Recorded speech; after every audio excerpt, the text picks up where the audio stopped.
Remembering Ray, tributes in celebration of a wonderful husband, a father, a brother, a friend. Ray would say, Adrian. Hello, I'm Stacey Ann Smith, one of the many persons who had the privilege of knowing Raymond Blackwood and the honor of calling him friend. I will be your host for this virtual gathering of those who loved him and those who have come together to pay tribute. For the next hour or so, we're going to be sharing some of those wonderful memories of this outstanding human being who brought such light and joy to our lives. A memorial service for Raymond will be held on Thursday, September 30 at the Providence Methodist Church in Ligonier, but we knew it wouldn't allow enough time for persons to pay tribute, and so Kelly decided to do a separate ceremony and to give persons time to show their love and respect. Let me first of all acknowledge the presence of Raymond's immediate family, his beautiful wife, Kellyanne, his lovely daughters, Kiana Jade and Casey Ann, and his amazing sister, Raquel, aka Dread, because that's what Raymond called her. Thanks to all the other family members and friends who have joined us for this online event, and we look forward to hearing all your tributes as we celebrate Raymond's life and the impact that he had on us. But before we go any further, we're going to acknowledge our Creator, who has really kept us and will continue to keep us through this very difficult time. We invite the Reverend Stephen Mullings to open with prayer. Rev?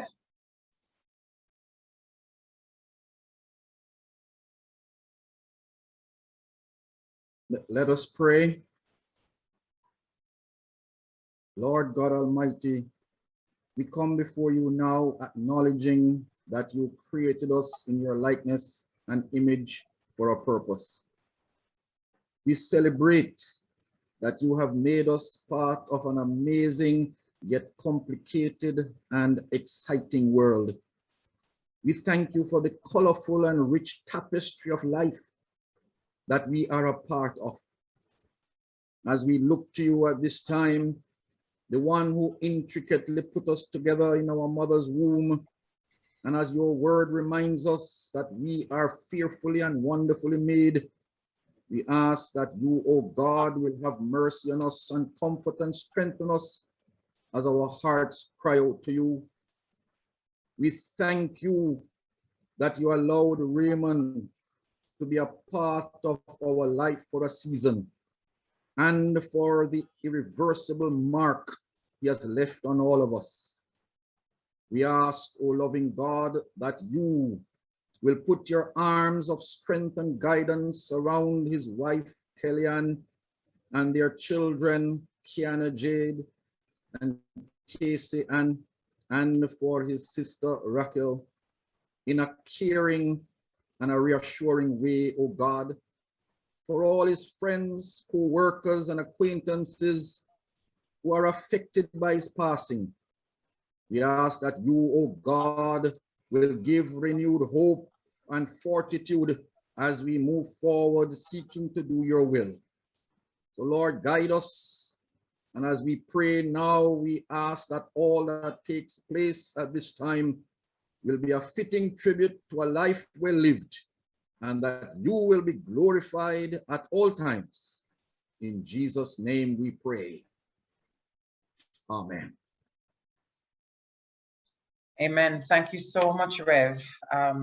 We want to just thank everybody for joining us, to those who are, in our lineup for tributes, and for those who have joined the YouTube channel. We really appreciate the time spent, the time sharing with us.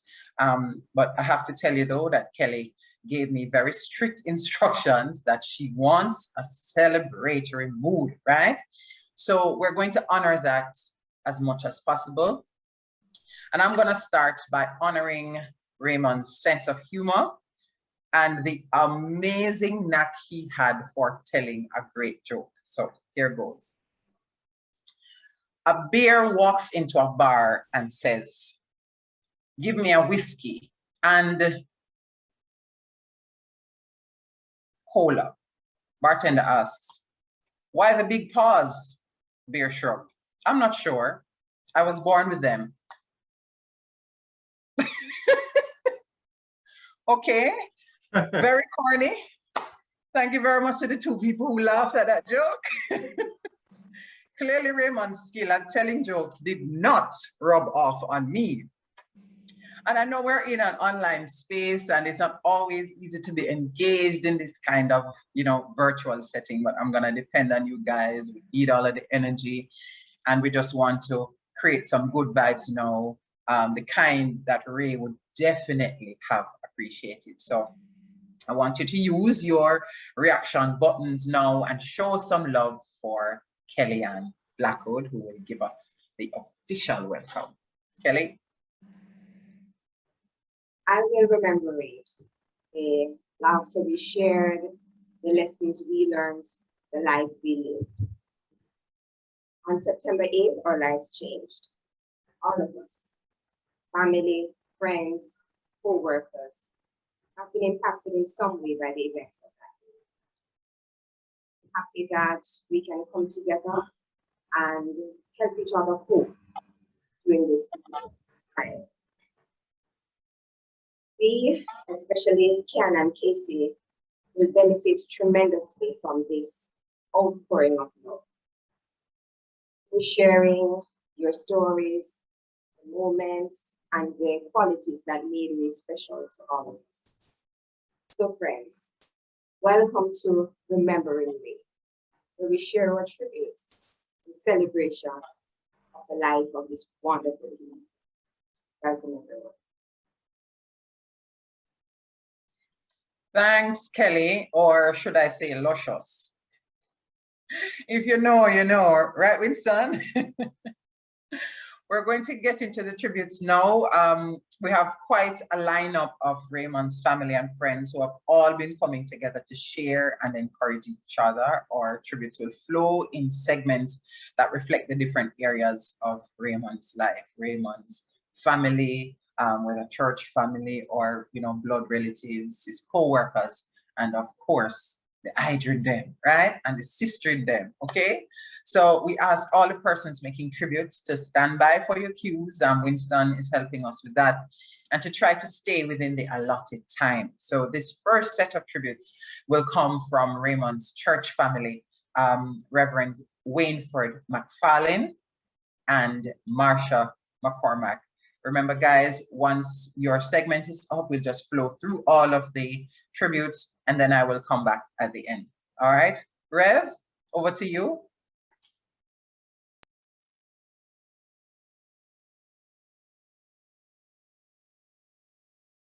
Raymond Blackwood epitomizes for me one who was a dedicated servant of God, passionate father and husband, and a sincere friend and community resident.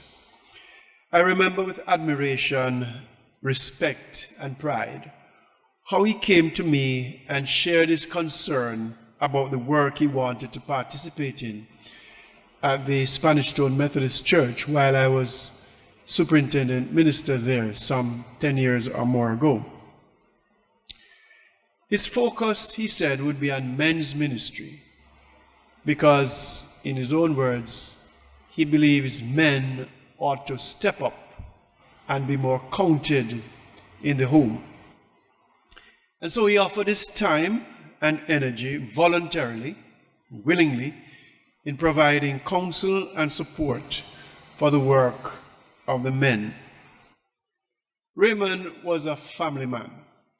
Having recognized the need for a stable, united worship experience for his family, he made the decision to transfer his membership from the Filippo Baptist Church, where he was at the time, to the Spanish Town Methodist Church, just to ensure that they could worship together and celebrate in Christian experience as a family. Such was the attention he paid to ensure that the development of a healthy spiritual life for those who cared most about was realized. Today, his death came as a surprise to many, if not all of us.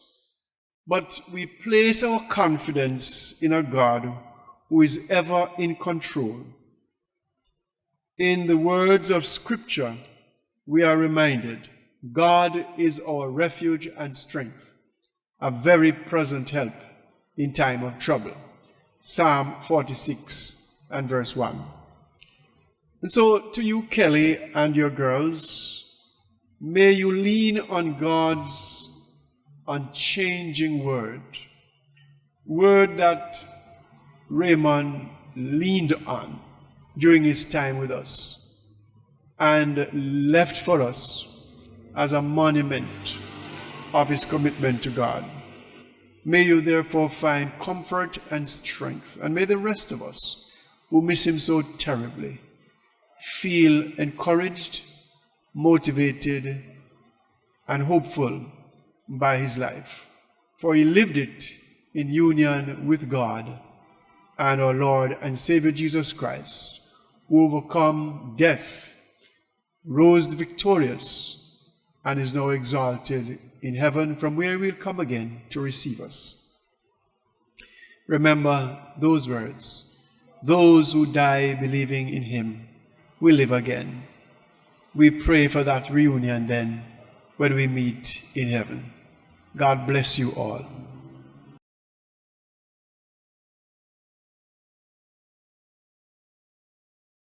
Raymond was an awesome big brother at church. Hi, everyone. Hi, family. I'm Marsha McCormack. And to share my little bit about Raymond and his faith, it's an honor for me to do so. The big brother that he was for me and many others of us at our church, it was really something to behold. Very rarely you would see a man of his stature be an example to those who would follow. A man of Christ, man of faith, he would make sure to live his life on purpose, displaying the necessary faith that was that he held. I gathered a couple of words from the young people that he would mentor at church, and one word stood out from all of them, and that was unwavering. His faith was unwavering. And for them, Uncle Raymond was that example, especially for our boys and our young men. He was that example for them that they wanted to follow, because they saw that he made it cool to be a Christian. He made it okay to be a Christian, to be a man of God, to live life practically, applying Christian principles and, displaying all that is necessary to draw others to Christ. And I really appreciated that about him and admired him for that. His relationship with God was never hidden. And I appreciated that about him. At our church, I worked with him as a congregational steward, and we served together in children's ministry. And he always would want to take the teens, the older teens and young adults, and, hold a reasoning with them. And they really loved that about him. Whenever Uncle Raymond would come to church, oh my goodness, everybody would just flock to him, because that was the enigma of Ray. He had that sort of personality that would just grab you and hold you. And when you held that reasoning with you and talked about things of God and things of that would make life worth living from that perspective, you couldn't help but just be captured by how he was expressing himself and sharing his own life experiences and making sure that his relationship with God was there to see, so that everybody could see, if you make mistakes, it's okay. God will forgive you, and we move on. That's how he was with all of us. And I really appreciate that about him. Being able to see him in his family life, being displayed at church with Kelly and the girls, we all just had a really wonderful bond, and we will continue to have that bond. So don't worry, Kelly and the girls, we are here for you. You know that. So just to say how much we appreciate and miss him is just not enough. There are not enough words, but we truly are grateful and thankful to God for every bit of experience that we've had in remembering and being with Ray. Thanks. Thank you so much, Marsha. Thank you. Now, if you know Raymond, you know that he had a wonderful sense of humor, always laughing and, bringing that special brand of humor to every situation. Ray gave almost everybody a nickname. Take his sister Raquel, for example. Most people know her as Dread. As a matter of fact, some people didn't even know what her government name was. And if you ever hear how Raymond come to call her Dread, I will let her tell you that story later. But for now, we're going to move into the second set of tributes from those who were nearest and dearest to him. We're going to hear from Kenyama Brown, Clive Golding, Eileen Davis, Lennox Richards, and of course, Winston Worthing. So Kenyama is going to get the ball rolling in this segment.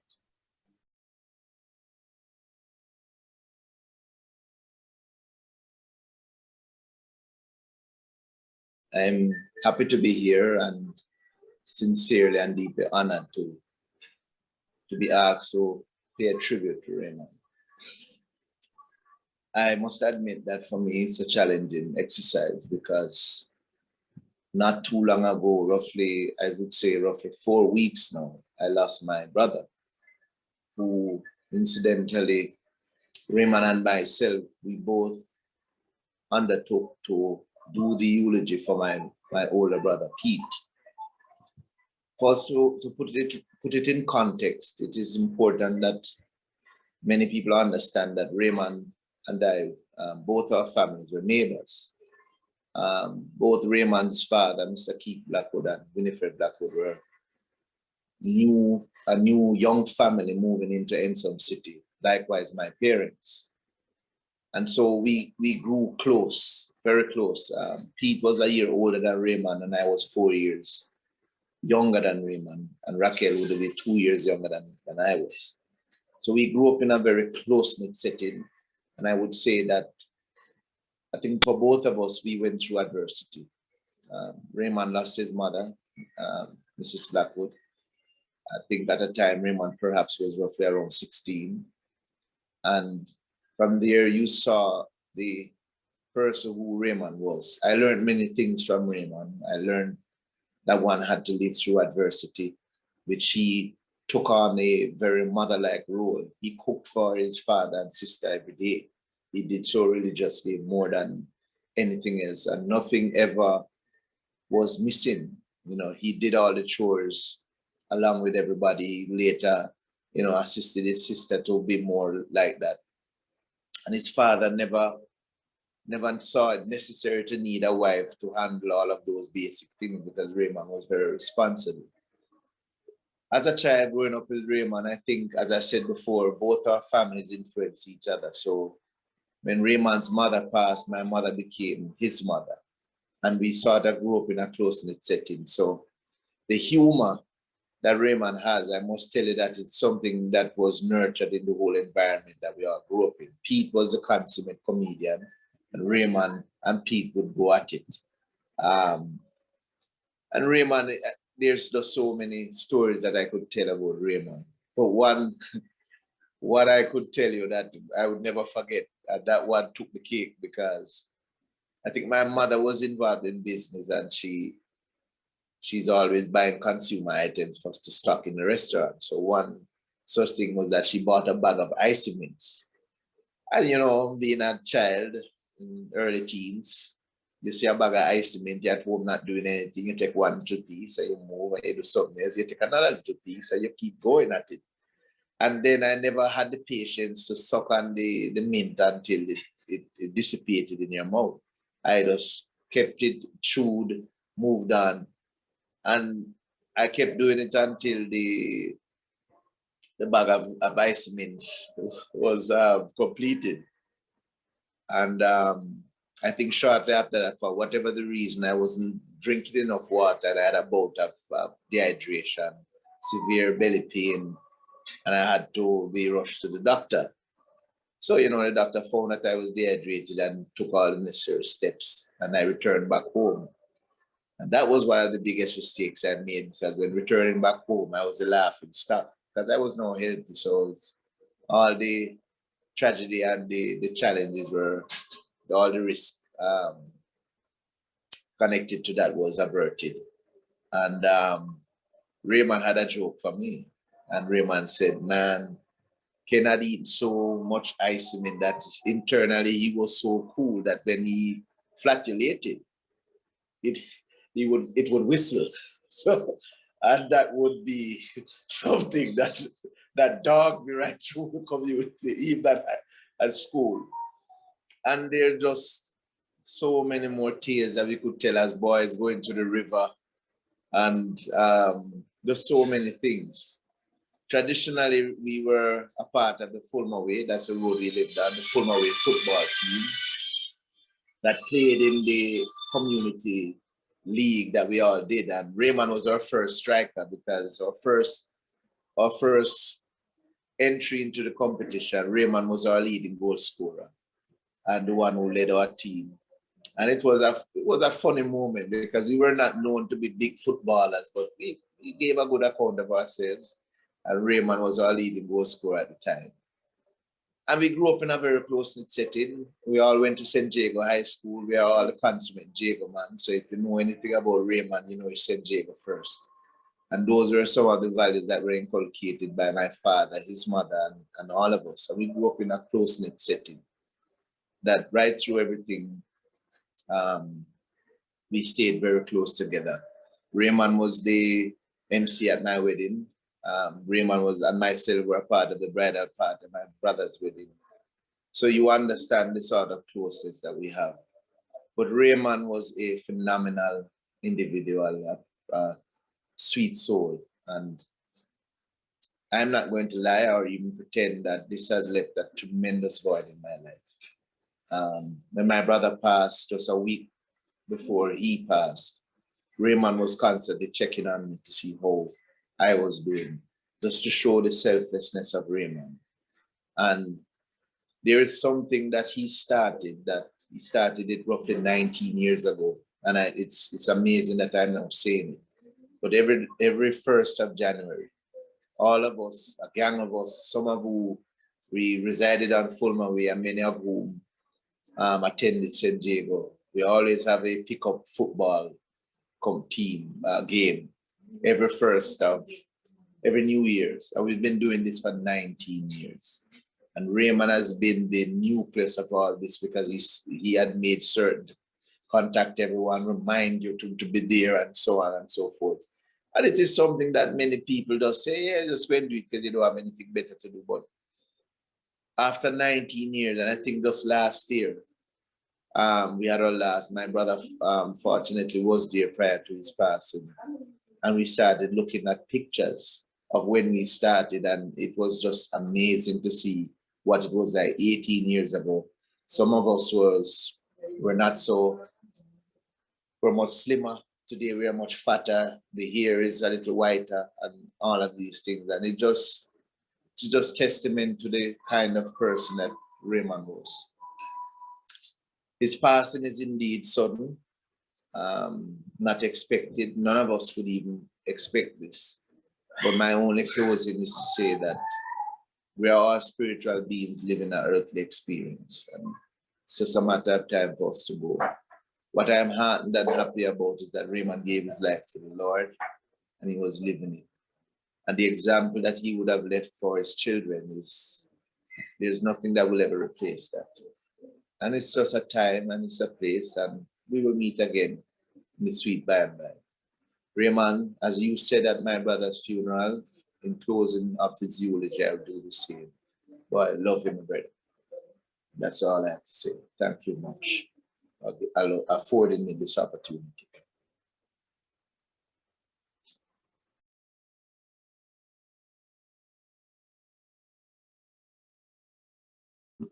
Hello, everyone. Greetings.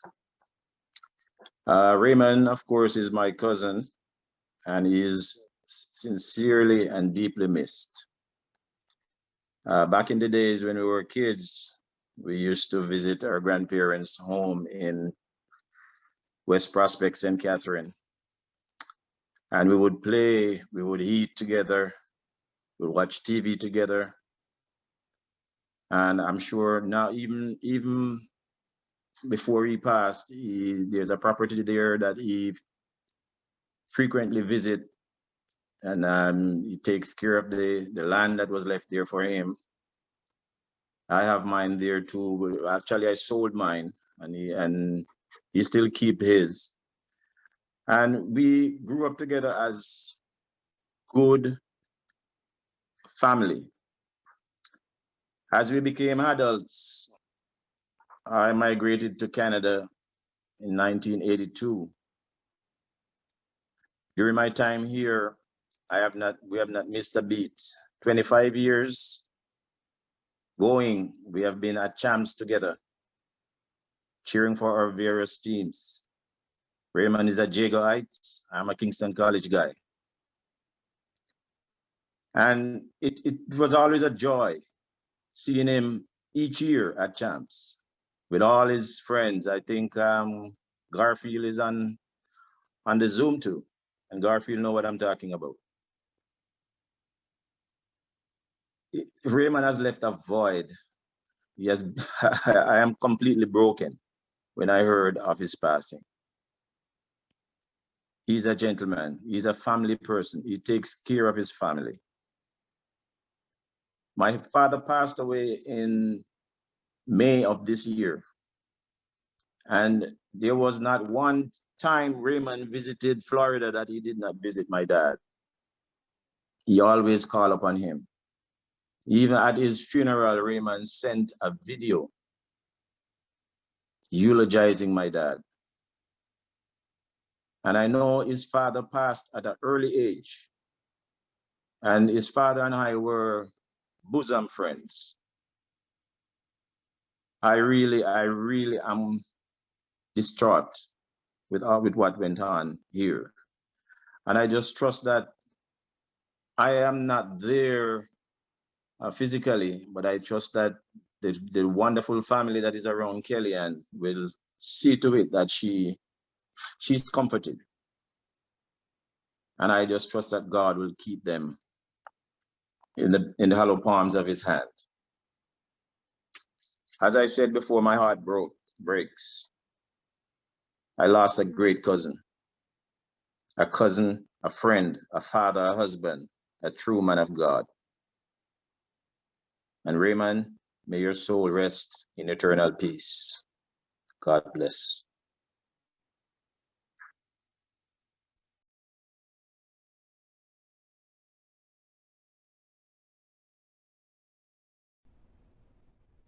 Ladies and gentlemen, when I was asked to write this tribute, it was such a difficult task.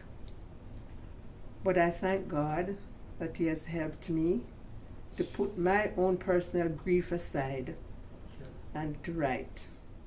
I have always carried a picture of Raymond in my Bible all these years. A picture that was taken when he was about 6 years old. When I migrated to the United States, I did not carry the picture in my Bible. I also carried Raymond in my heart. After the death of his parents, he got my phone number, and during his first visit to Florida with his little sister, he called me. At last we were reunited, and we never lost touch again. I recall with fond memories the many times he visited me with his loving family, and how excellent a communicator he was. He was an amazing young man, and my husband and I look forward to welcoming him and hearing memorable stories about his various trips. My solo shopping trips with Raymond was always an adventure. I would take him to the mall at about 10:30 and he would call me at about 6:30. He was loaded with packages. And the first words from his lips were, "Aunt Eileen, I don't like to shop."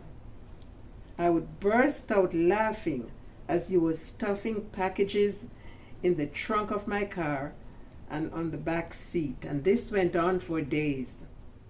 His visits with his dear wife Kelly and the girls were equally adventurous. He would return from the mall with the girls all worn out, and then he announced, "Aunt Eileen, the girls them popped down." The escapades of the day were always hilarious, and I looked forward to hearing them.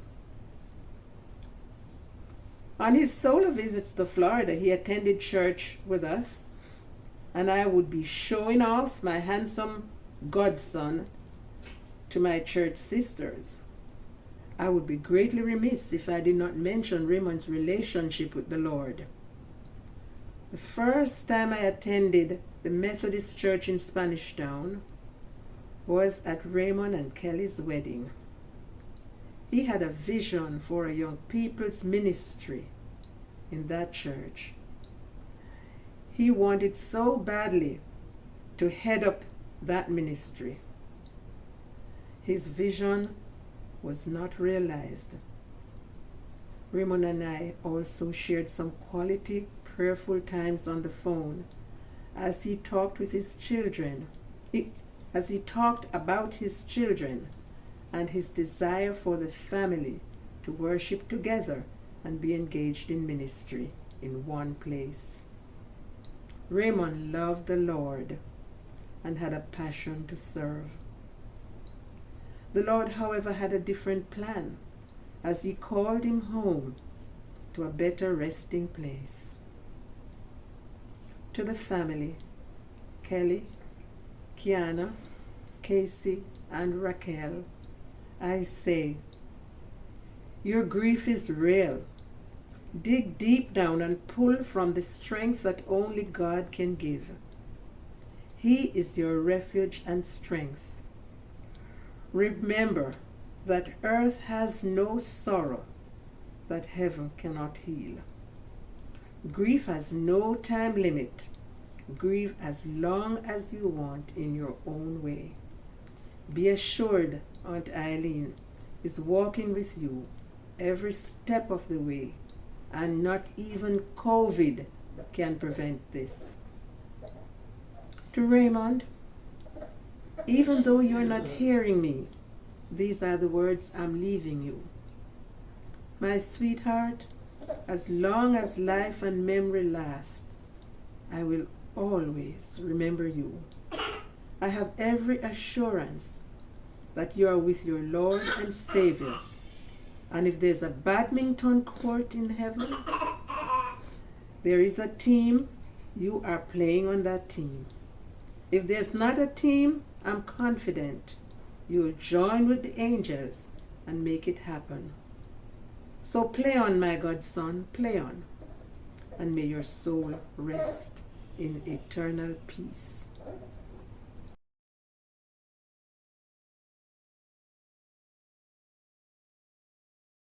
So we're here to remember my Uncle Raymond. To some known as Ray, to my immediate family, also known as Shatta Blocks. He represented what it means to be a man, honorable, intelligent, loyal, respected, full of lyrics, competitive, and many, many more words could be used to describe Raymond Blackwood. That meant nothing to me at first. As a teenager living in Canada, but having my heartbeat right in Spanish Town and hearing my beloved Auntie Kelly, who was like an unofficial big sister to my cousins, and I had a man, I had to page him. Real interrogation style. I reached out for my big cousin Dane and made a plan to step to him on the family trip to the North Coast. I gave my Auntie Kelly and my mom a warning. If he's on the trip, he must pass the test or his problems. They laughed and they laughed some more at the thought that we can frighten the bigger man. We got to the hotel, and when the time was right, Dane and I got our time to interrogate. No one allowed in the conversation, just us three. I remember being as serious as a judge. No smile, nothing. The talk, I don't remember word for word, but I know that we were the lucky ones. We found out that Auntie Kelly was in good hands. Uncle Raymond wasn't an add-on to the family. He became family. He married Auntie Kelly and really became family. Grandma loved him a lot. His jovial spirit was present every time I was with him. Uncle Raymond and Auntie Kelly took extreme pride in becoming parents to two beautiful and intelligent girls, Kiana and Casey, from spelling bees to speeches to sports, full parents. Just when I thought, boy, Uncle Raymond is mad cool, I was introduced to Shatta Blacks, his virtual alter ego as a DJ, lyrics himself, right? In our tight-knit family, when we lost our grandmother, Auntie Kelly's mom, it was Uncle Raymond at Shatta Blacks who introduced us to Lucius, who was Auntie Kelly, and that sparked entertainment to the family. Birthday songs became a version of Sting, a stage show with the world's best talent I'm certain you never heard of. But all of a sudden, me I hear beer things. Some people are walk and talk your business. Them say when you don't play, you go like you are done. I walk and talk, say you bad like LeBron. Kelly say you're not so good. No make your head swell. Try stick to the little work you have. Did you sell Jacqueline Worvin? Say you're not gonna make it. You play for 10 years and just score one basket. Jones say put down the ball. Stop waste time. Jeremy better than you. From him about 9. We say pull up, pull up, pull up. Pull up. Ace. Ace people. Oh, no, me. I shut up Blacks many and we kill people with lyrics. Lyrics. You want to know? Anyway, all other people. Who are Ace people? Ace. Uncle Raymond, I thank you for the bond that you gave Auntie Kelly. I thank you for the passion you took as a parent with Kiana and Casey. I thank you for being there for our family and making it your own. God has called you home, a true man, a true king. Continue to grant, Lord, continue to grant Auntie Kelly and the girls peace in their spirit. Lord, as we understand for certain, time is not promised. And we thank you, Lord, for being able to experience this level as human known as Raymond Blackwood. We may get sad at the loss, but we will always be able to remember something to smile about. And that is what we call a blessing. Thank you, Lord, for life. Thank you, Lord, for everyone. My tribute to Raymond Blackwood.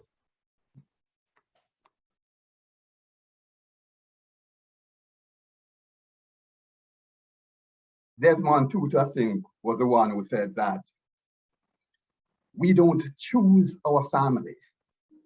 They are God's gift to us as we are to them. And boy, all I can say is, what a gift. I can't remember when I first met Raymond. My little sister Kelly, it was always Kelly and Raymond. So I'm sorry I don't have a story like what Len has about when we first met. He was just always there. Everywhere you turn where Kelly is, it's Kelly and Raymond.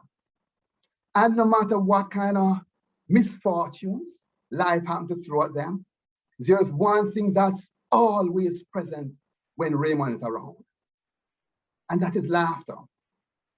I remember Raymond because of his ability to laugh. Laugh at others, laugh at himself. It doesn't matter what the situation is.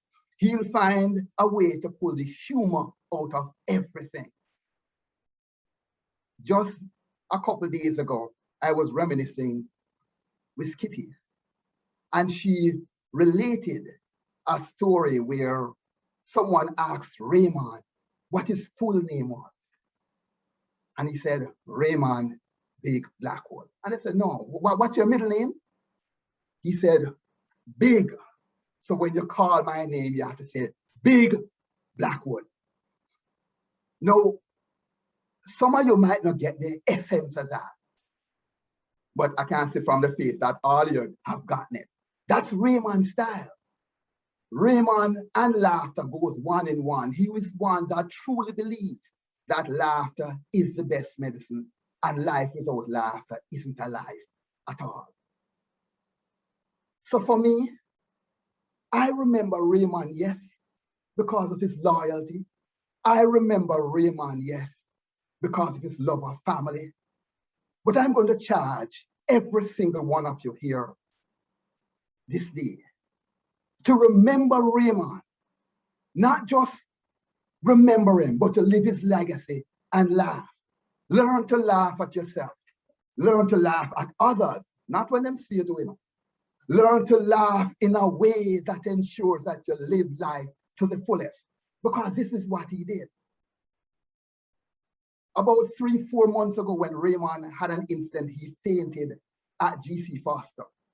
Raymond came to the house afterwards, and he's saying to me, boy, D, me just sit down for 2 minutes, and the next thing you know, his body around me.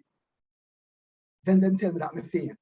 They don't realize that I was just reminiscing and reflecting to test who is going to respond the fastest. He jokes about everything. He laughs and loves with full abandonment. It doesn't matter. No matter what life throws at him, he takes it all in with a smile and puts out love and laughter. And I think that is the gift that he has left with us. And that is a gift that I would want every single one of you. I certainly will be embodying that. Let us remember Raymond with love and especially with laughter. I know Luscious will be doing that, because that's what Chatterblacks and Luscious was all about. How to ensure that we are able to have fun no matter what this journey of life puts out. Love you all and practice laughing. Thank you so much, Winston. I tell you, the first time I heard Luscious and Chatterblacks, I laughed till my belly cramped. A few years ago, I'm like, are you for real? I mean, it was just so amazing. And I mean, I actually have those voice notes, and I'm telling you, it really is just one of those ways in which Raymond bonded so beautifully with his family and shared that, you know, that joy, that love of life, that laughter with us all. So for persons who may just be joining our live stream, this is Remembering Ray, a tribute ceremony in celebration of Raymond Blackwood, a tremendous husband and father, brother, friend, and DJ. Raymond left us suddenly, but the love we have for him will never die. As I mentioned earlier, a memorial service will be held for Raymond on Thursday, September 30 at the Providence Methodist Church in Ligani at 10 o'clock. But of course, due to COVID-19 restrictions and the limit on persons in the church, the service will be streamed live on this YouTube channel. And additionally, persons who wish to share their own tributes, of course, we couldn't include all of the many people who wanted to give tributes and who still want to do tributes, but you can do so by submitting a video. So record your 2 or 3 minute tribute and check the description section on this channel below the video for the link so you can send in your video tributes. For me, I met Raymond at VMBS more than 25 years ago. I know I don't look older than 30, but you know, it was 25 years ago. I have great genes, by the way. And we have been friends from ever since then at those days at the Duke Street branch. And there are several persons on the program who have had that same testimony, you know, met Raymond 20 years ago, 15 years ago, and just became fast friends because of how, you know, warm and engaging he was. And we're going to hear from some of them as we move to part 3 of our tribute ceremony with former co-workers spanning his days at BMBS, Red Stripe, and Digicel. In this segment, we're going to hear from Ativ Ennis, Latoya Simba, Moses Williams, and Christos. So Ativ, you're first up.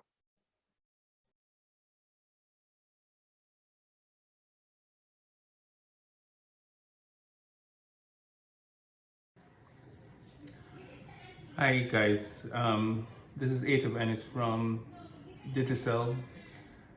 the commercial director, and I was a close colleague and personal friend of Ray.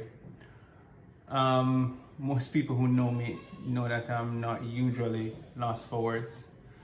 A big part of my own personality is being able to articulate exactly what's going on around me. But I think on this particular occasion, I was floored by the news, and I'm still reeling in shock from what happened. Every now and again, I literally have to pinch myself to kind of bring me back to earth that this is really happening. I met Ray in 2011 when I joined Digicel as then general manager for NetStar. And I remember we were at RKA, the RKA building in New Kingston. And I walked in with my team in the morning, and there was nowhere for us to sit. As a matter of fact, a lot of people didn't even know that we were coming because we were a subsidiary company of Digicel, and most of the persons who actually worked there worked directly with Digicel, so they weren't familiar with what we did.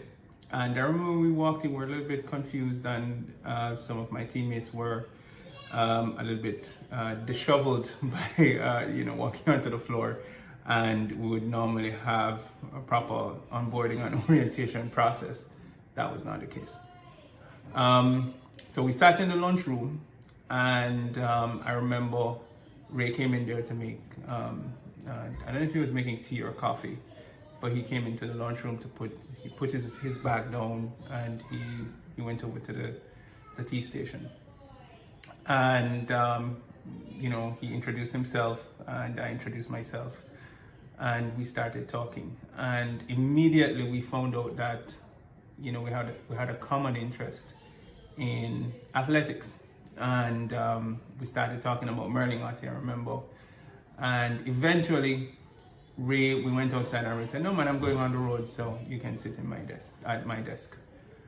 And I think that moment of generosity and that moment of kindness defined the relationship for the last 10 years, even after I left.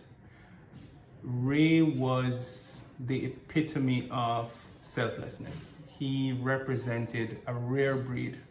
And I remember a story that came to mind. My neighbor, who is the former principal of Alpha, and one of the brightest persons I know to this day. Every time I speak to him, it's like I'm going to school.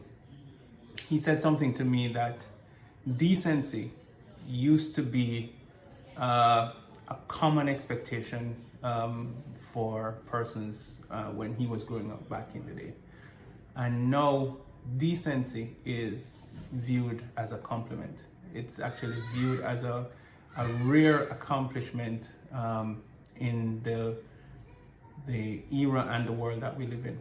And Ray was, outside of his generosity, outside of his infectious smile and his ability to pull people in, he was just a decent human being. There is nobody that you can find, and I challenge you, that would have anything bad or derogatory to say about Ray.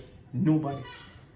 He was just that kind of person, and when he walked into the room, he lit up the room. He was able to diffuse the most tumultuous situation.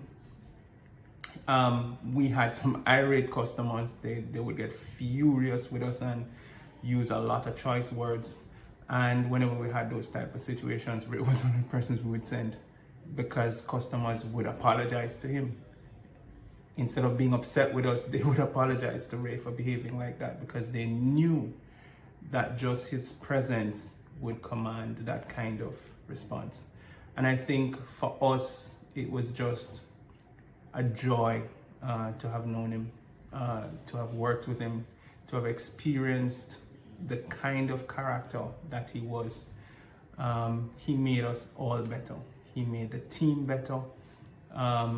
His performance, his drive, his desire to succeed, his love for his two girls, his love for Kelly. He used to tell us all the time that, yo, I have hot girl at home, you know, something I have to make sure something hit the numbers, you know, that was just who Ray was. And I think for us to actually walk into that building now and, you know, see the void that has been left by all of this, it's just heartbreaking. So I don't want to cry, and I don't want to make this a sad occasion, because it's a celebration of who he was. But I think for us,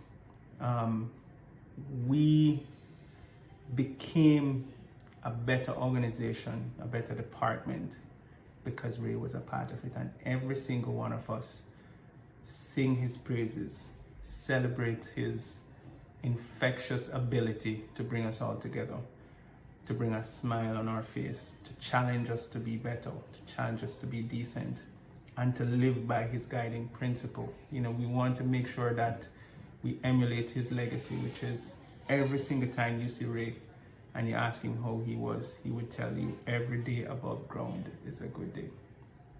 So I think we owe it to Ray to continue in that vein and to make sure that we live every single day above ground as if it was our last.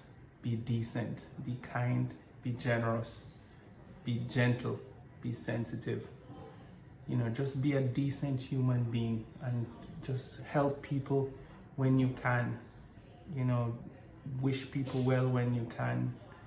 Make sure that every single day that you're interacting with your colleagues, with your family, with people on the road that you don't even know, that even the smallest act of kindness can transform their lives. And I think Ray taught us that in how he lived his life. He was an exemplary human being. He will be tremendously missed by us, but he has set and laid a foundation that we can build on. And for that, we will be eternally grateful to his family, to Kelly and his two beautiful daughters.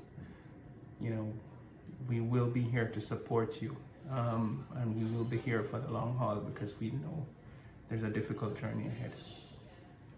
But Ray, you are the best of us, and I'm so happy and so proud to call you my friend. Sleep well, my brother. May your soul rest in peace.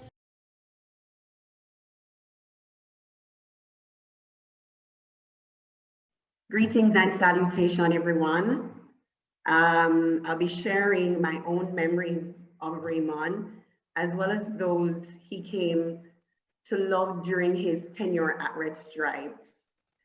I can remember like yesterday, the day Raymond graced the grounds of Red Stripe in his super sharp gray suit. And for those of you who know Raymond, my God, when he wears that suit, he wears it well. He came and he was interviewed for the role of commercial capability executive. And as the hiring manager, the moment he came in the room, I just knew it, that Raymond was the man for the job. I could just tell this man would do a phenomenal job, and a phenomenal job Raymond did. Raymond took the quote of Joe Patanero extremely seriously. And he says, the will to win is important, but the will to prepare is vital. When you talk about preparedness, Raymond was the epitome of being prepared. Randy, his long-standing friend and colleague, would tell you that Raymond would wake up as early as 3 a.m. in the morning to prepare for his training sessions, among other vital things he wanted to get done. And we would just think those were some unreasonable hours to get up, but that reflected in the man's flawless, eloquent, effective ability to train and train very well. Raymond was a true professional. Raymond was a man on a mission with a clear mantra of enabling others to be better versions of themselves. And he would also this with what we call a lot of peace and love, according to his friend Ben. Peace and love, my brother. Raymond was known for that. Although Raymond took work seriously, Jean, our friend, reminded us that Raymond was clear on his identity and priorities. Raymond would put God above all, the love for his family and friends, and his commitment to friendship and service. And I want everybody who agrees with me to type an amen in the box if you think this is true. Raymond had the ability to uniquely give each and every single one of his friends individual attention, making us all feel valued. I don't know where Raymond get the time, but trust me, if you're a friend of Raymond, you feel it. And I just believe he was just a phenomenal type of man to do something like that. Raymond's legacy of being a family man, dedicated husband, exemplary father, dependable friend, and someone who uses time and talent to give back to society will leave an impact on this world for many years to come. He showed up, and he showed up very well. Raymond's kindness, his real friendship, his commitment, and his being a model of a father just shows the fantastic attributes Raymond had. Lastly, Raymond spoke greatly of his triple K, his beloved Kelly and his Kayana and Kasian. He loved them with an unconditional type of love. Raymond, undoubtedly, you are the only ray, a ray of light, a father, a friend, a confidant, an amazing man, and you will be greatly missed. But what I can say, you've left such a phenomenal legacy of people becoming better versions of themselves.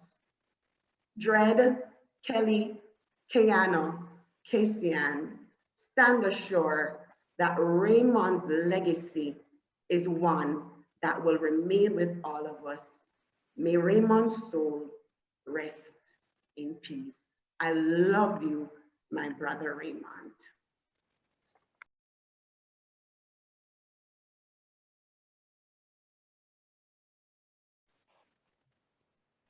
An honor, and a privilege to be able to speak about, a dear friend and brother, Raymond Carl Antonio Blackwood. Everybody that knew Raymond, Raymond was a shining example of professionalism. He had that magnetic aura about him, and he was always immaculately dressed. Raymond always had that statement around, not everybody can make my suit in a salon, because he called me Salah, and he had a special tailor who made his suit. And what is important is that, in a time when persons are not sure of their own identity, at times when persons are not sure about, how they feel around themselves in terms of their self-esteem, Raymond is a shining example of someone who could actually be true to themselves, true to their roots, but still remain very professional. And it's important for young men, especially young men, to understand that you don't need to be the hardcore person all the time and not be able to adjust to corporate. And he was able to do that. Raymond could straddle both quite well. He could go from patois all the way to speaking perfect English in just a snap of a finger. And that is something that not many people can do. Raymond can sit down here and be running all kind of jokes. And then we're going into a boardroom and have a conversation with persons of all levels and deliver himself so well. And it's something that, it's just masterful. He was just at ease with himself. And even back then, I know we used to call him Blackie, because he said Blackie. And he was comfortable with that name. And I remember somebody tried to call him Blacker. And Raymond said, listen, correction, it's not Blacker, it's Blackie. You know, he was just very strong on those things about himself. And that just made us all feel so comfortable around him, because in him, he brought out the best of us as well. You know, I had the benefit of not only working with Raymond as a peer after we left CAS, because I went to BMBS, we were peers, but also I reported to Raymond in the marketing team. And at that time, sales was new, and he was the one who invested heavily in capabilities, you know, brought in capability development and training for us. And as I helped me to be where I am today. You know, outside of that, whenever we talked and we communicated, which was very often, got to the stage where when there was an opportunity for Raymond to be seen or to be interviewed for a capability job in Red Stripe, it was indeed a pleasure, because that was one of the first persons who I could reach out to and say, Raymond, would you want to try and at least come in and see if you could be able to get this job? Because he always spoke about that passion for capability. That passion for it was what drove him. Even more than advancement through corporate, it was really living his passion for working and working with people. And that is something that Raymond did and was committed to. You know, if we think about Raymond and what Raymond was passionate about, you know, when he came to work, Raymond was passionate about his New York Knicks, you know, and he went through all of the pain, joy, heartache, but also, you know, his commitment was unwavering, you know, and he spoke about going to Madison Square Garden and, you know, seeing the Knicks, and he said, boy, Salah, when you look on the man, them, you know, on TV, but you see them in real life, or them, you know, them tall like some superhuman being, you know, and also his track and field, you know, he never left that at work, you know. And I remember once when the Reggae Boys didn't do so well in football, you know, this is before the Shelley and Fraser Prices, the Indian Thompson Heroes and Usain Bolt. You know, Raymond made a statement to me and said, you know, Salah, we need to put the money behind track and field, you know. You know, we love the football, you know, Salah. We love it, you know, but we're just not good at it. We're just not good. So we could just put the money behind track and field, yeah. And that was just Ray. Ray just had that about him. He just brought an energy. He just brought that whole excitement. He brought that humor. He made time pass very easily. And, you know, while working with him at VMBS, when we were peers, I remember, you know, we didn't have cars then, and, you know, Raymond would always ensure that I had a chance to go home with his father, you know, where his father would either drop me to Spanish Town or drop me to Nagazet, you know, to make my journey home easier. That was just a Raymond I knew, you know. And what I want to say is that he was a special person, you know. He made sure to blend family time with work time. You knew Raymond was a man that said, here's one certain time of my family time that, you know, he was so committed to his family. So to Kelly, Raquel, Casey, Kiana, I just want to say to you that really, you know, it is a blessing to have you be a part of, you know, my life. And also, I'm totally happy that I was given the opportunity to speak about such a great person, a great friend and brother. And I just want to say to you that, you know, we're here for you. And, you know, we know the Lord has taken Raymond home, but he's really taken home an angel, because Raymond was just a shining example of what a true man is. And I'll just close with just the last text that we shared just, I think on August the 24th, when we spoke for over an hour. And, you know, the last thing we said to each other was bless up. So bless up yourself, Raymond. You know, the Lord has taken you home. But, you know, we were very blessed and honored to have you be a part of our lives. All the best, everyone. Take care.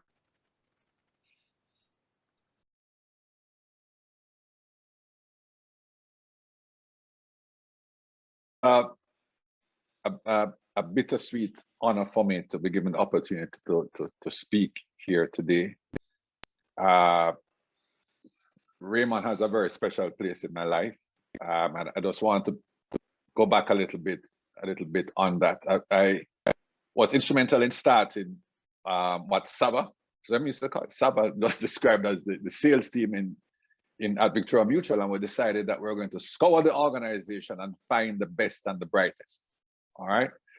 And we set up there were preliminary set of interviews, and we set up some final interviews with myself and Sandra Morgan in the room. So, we're going through the interviews, and it's the last interview of the day, and I'm exhausted. And I just want to say, I've seen so many good people already, let's just move on. And this young man walks in the room, right? Now, Raymond is short. Forgive me, Kelly. He's not a tall, he's not a Knicks. He's not going to play for the Knicks, right? But he took up all the space in the room, if you understand what I'm saying. He consumed the space in the room. He was clean. Raymond's shoes shine. Raymond's shirt was tucked, stretched and tucked, and his belt tight. I was wondering if he could breathe.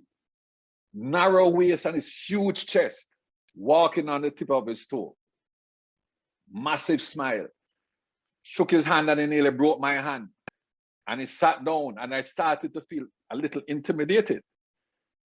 Anyway, reminding myself that I was a vice president and this is a little youth from wherever he was, and I must deal with him. But he struck me as a man that thought much of himself, and that concerned me a little bit. Well into the interview, I noticed that I'd ask him a question and he'd ask me back too. And I'm like, okay, who is interviewing whom here? And then at the end of the interview now, you do the polite thing, do you have any questions you'd like to ask of us? And I thought he would say, no, thank you very much for the opportunity. Raymond took out a folder leaf. They still use that? Full of questions. And in the midst of him asking us questions, I started to say to myself, exactly who is interviewing whom? And that was Raymond. No, he was just beaming with confidence. It wasn't until much later in our relationship that I would understand that he was full of doubts as well. But he joined the team, and as he has done everywhere that he has been, he just simply excelled. He was aggressive, he was vibrant, and he introduced a word that I believe must still exist in the VMBS marketing department or wherever it's been, which is alacrity. Now, everything must be treated with alacrity. All right, you have to go check it, because some of the context I wasn't sure if it were right. For example, we bucked up in the men's room once, which is just across the hall from the marketing department, and he said, boy, that's another thing. He called me Chief Justice. Everybody has a name. Raymond name, so your mother and your father name you, but Raymond said, no, I have my name for you. All right, so my blusher, sorry, Kellyanne, and he has Mums for Jones, who was, I'm sure they had about the same. We call her Mums. You just have to accept it. You don't have to ask him why. We call him Blackie. Dee, he baptized everybody. And for the first time in that conversation, after he accused me of brushing my teeth with alacrity, I was wondering, can you do that? Can one brush one's teeth? But that was him. That was his sense of humor and his engagement. And for the first time, I saw some doubt in him as a person. And I said to him, Raymond, you have to learn to sprint in the dark, which means to say, you don't know where your next step will land, but just have faith that it would land somewhere. And throughout going on 20 years of our relationship, he always said to me, boy, Chief Justice, I'm sprinting in the dark. And I understood that. I remember more than his performance on the job, the character of the man. And what do I mean by that? And I'm going to try and compose myself here. We had a friend, David Hines, who was ill, cancer. I saw Raymond take every step of that journey with David Hines until he put him in the grave. And I thought to myself, what manner of man is this? I travel a lot. He called me in Vancouver, said, boy, Chief Justice, David not going to make it in. And he called me later crying, David passed, Chief Justice. But that's the kind of man. He was by your side. He was always, and even when he was laughing, he understood that he was by your side for a reason. And that is something that has stood out to me. I remember, when he was trying to squeeze everything out of life. And that was Raymond. He just didn't want to be away. He wanted to squeeze everything out of life. And he said to me, I want to do trading, but I have to spend time with the children. You know what you do? Go home, spend time with the children, and get up at some godforsaken hour in the morning to spend time, to trade. So this is what I would leave with you. Because there's so much to learn from Raymond. And it's a part of the poem from Henry Longfellow, Wadsworth Longfellow, A Psalm of Life. The second stanza says, life is real, life is earnest, and the grave is not its goal. Dust thou art, and to dust returneth, was not spoken of the soul. Raymond's soul, Raymond's spirit is still with us. It's still with me every day. And Kian and Casey, and he's with you, right? So remember that he's always with you. Thank you very much. Thank you so very much. Thank you, Chris. You know, I'm listening to the tributes and it's taking me all over the place, and it is an emotional roller coaster, but it's so wonderful. It's so wonderful that we can share in this way and encourage each other. Remember, if you want to share your own tribute, you can send in your videos and they will be posted on this channel. Just look for the link in the description. I'm remembering Kelly's mandates, and I understood the assignment. So before we go to part 4, I have a question for you all. What do you call a parade of rabbits hopping backwards? The answer is, what do you call a parade of rabbits hopping backwards? It's a receding hairline. All right, thank you very much for that one. I'm trying, guys. I'm trying. Besides the fact that Raymond could tell jokes far better than me, he had this amazing ability to keep in touch with all his friends. And I mean, you heard Latoya say it before, and so many persons, you know. He made every one of us feel really special. And this segment, we're going to hear from some of the Idrin then.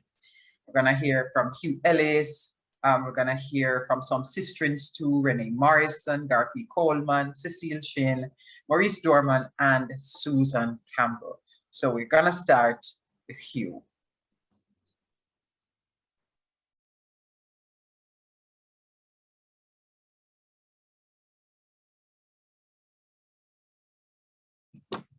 Badminton crew, friends, co-workers of the late Raymond Blackwood, good day.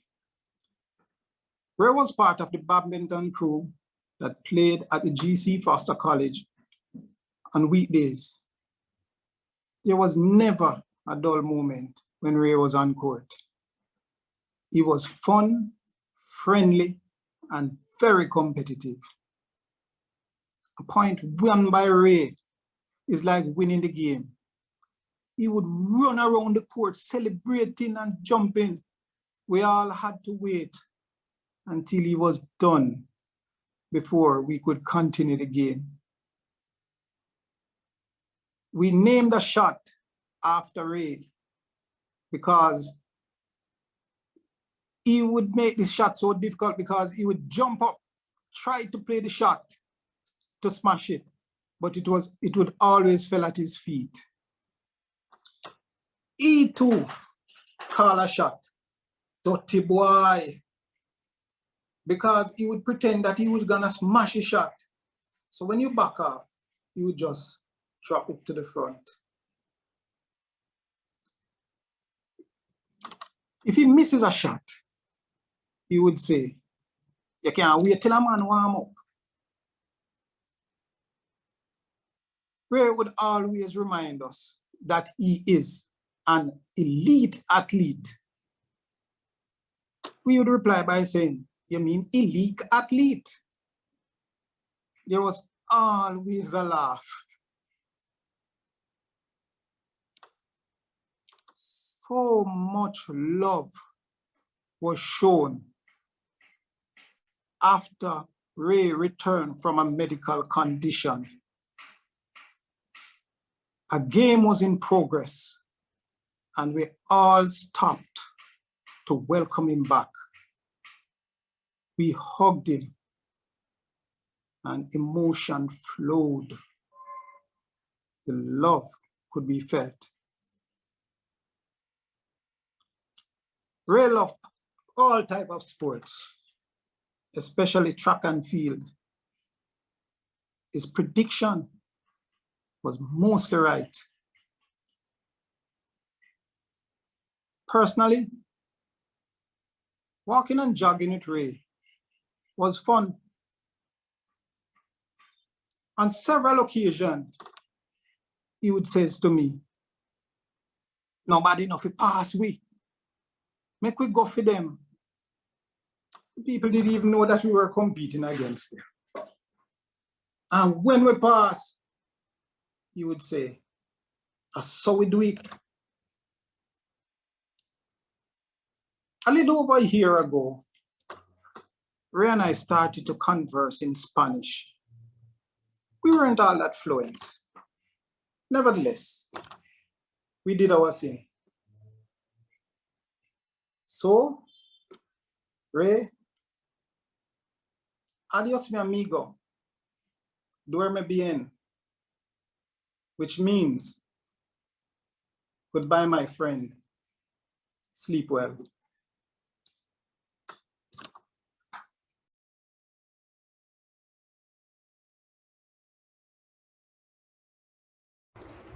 Hello everyone.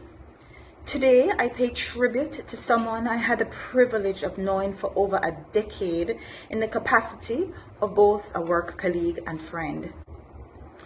This song is dedicated to his memory.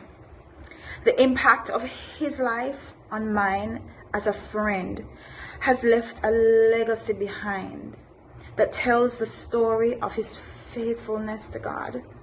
And that has been an inspiration to me, and I hope will help those of us left behind to be strong in the Lord. We're pilgrims on the journey of the narrow road, and those who've gone before us line the way, cheering on the faithful, encouraging the weary. Their lives a stirring testament to God's sustaining grace. Surrounded by so great a cloud of witnesses, let us run the race, not only for the praise, but as those who've gone before us, let us leave to those behind us the heritage of faithfulness passed on through godly lives. Oh, may all who come behind us find us faithful. May the fire of our devotion light the way. May the footprints that we leave them to believe, and the lives we live inspire them to obey. Oh, may all who come behind us find us faithful. May the fire of our devotion light the way.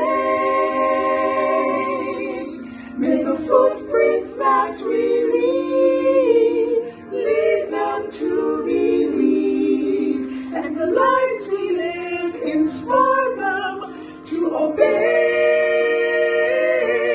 Oh, may all who come behind us find us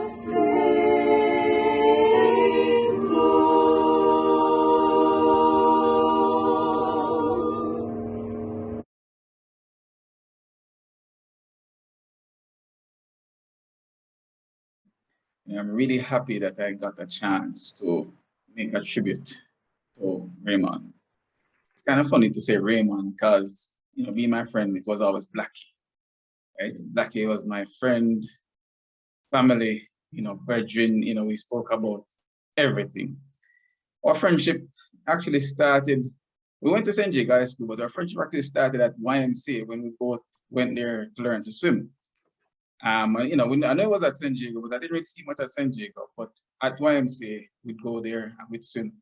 And, sometimes based on the time, we'd actually get a ride with his father in the trooper to come back to Spanish Town.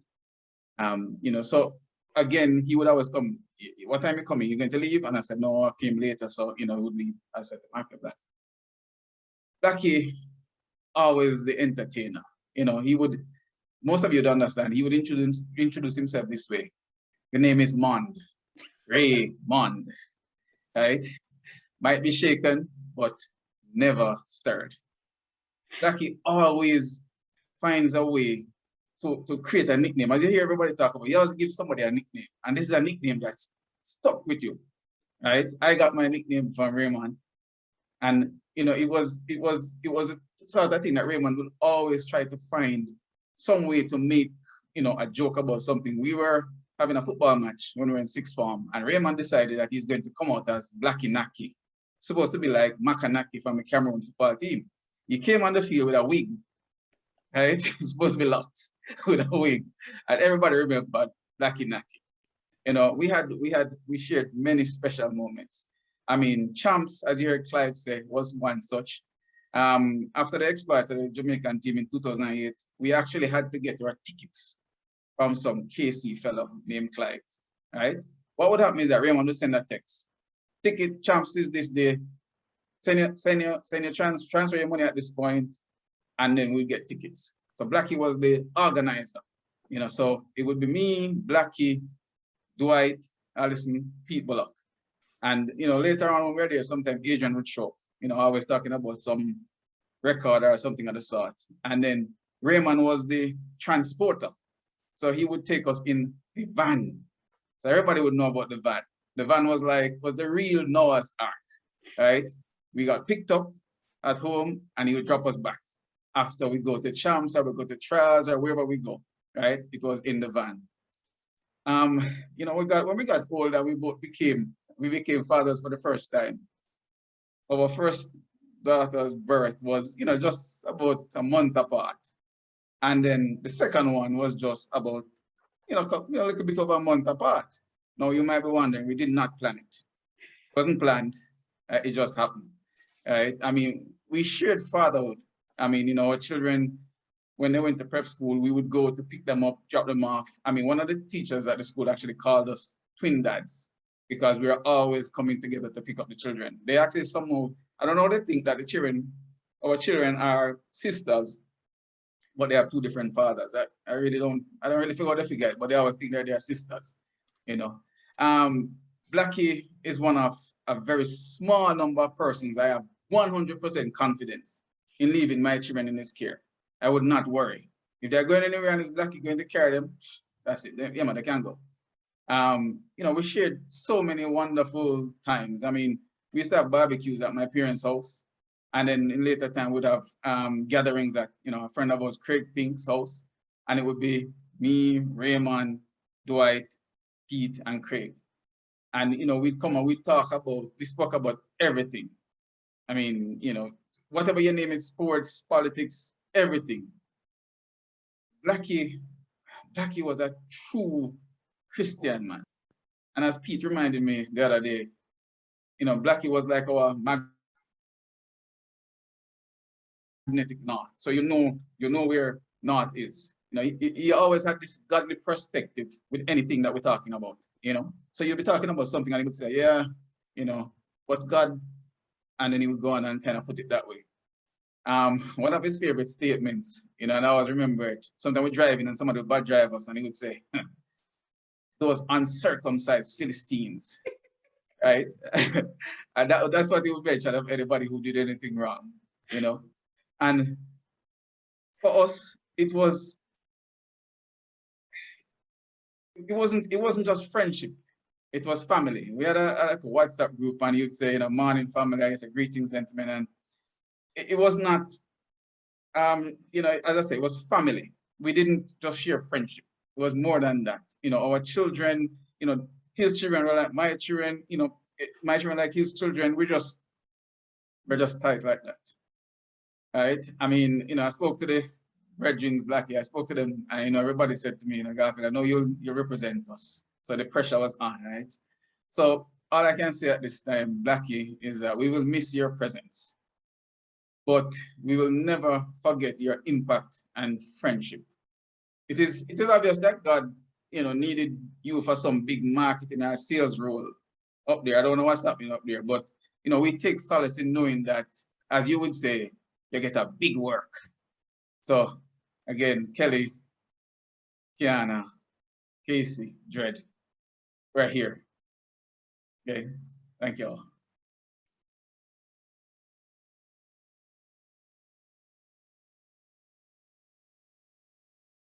Hello, everyone. My name is Cecile Chin, and Ray's name for me was Cheeks.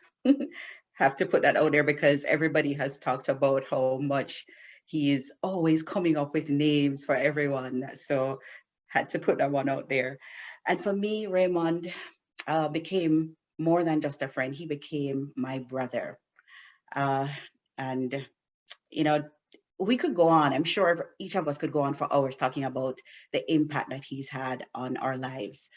So I'm going to try to be as succinct as possible and just talk about a few things that just really stood out. And one of the things that I admired, really greatly admired about Raymond, and I think Simba spoke about that, touched on it a little bit, was his uncanny knack for making you feel like you were his only friend. Like he was so present when he was with you, like you would think that he knew nobody else in this world. And he was just always so kind and thoughtful, and I would say protective too. I don't know how many persons used to hold in Mr. Blackwood's car, because I was one of those persons who got a ride too. The amount of persons that have said, oh, and I used to get a ride in Mr. Blackwood car. I don't know. Noah's Ark. That's right. Was Noah's Ark for true. But, you know, I cannot talk about Raymond without talking about how funny he was. The last time we got together was at Pegasus, and I kept looking around from time to time wondering, is the security going to come and take us out of the place? Because we were busting out laughing. Talk about LOL, laughing out loud. That's how we were behaving in the place. And of course, Raymond was leading that, right? I mean, Stacy was there too. So those two, oh my God, I mean, pure teeth for days. And you know, even with Shutter Blacks and Luscious, I'm telling you, get those tunes, he could drop a tune at the drop of a hat. Like it didn't take anything for him to come up with a story. But in the midst of all of that, he always had an encouraging word. And I remember when I was going through, you know, a difficult season in my life, he just looked at me and said, Chiefs, don't worry yourself, you know. God is the great accountant and the books must balance. And the books did balance. And I always use that word, you know, from time to time. The other thing that I really admired about him was how intentional he was about creating memories for his daughters. No matter what was happening, they went on vacation because he wanted to make sure they would have these memories. And I'm sure you ladies will look back and realize, yes, I remember when we went here with Dad and what we did. And you know, I want to end by saying, Kelly, Dred, Casey, Kiana, thank you for allowing us this platform to share how Raymond has impacted our lives. I'm sure we could, you know, as I said, go on for days, but thank you so much for giving us this opportunity. Thank you.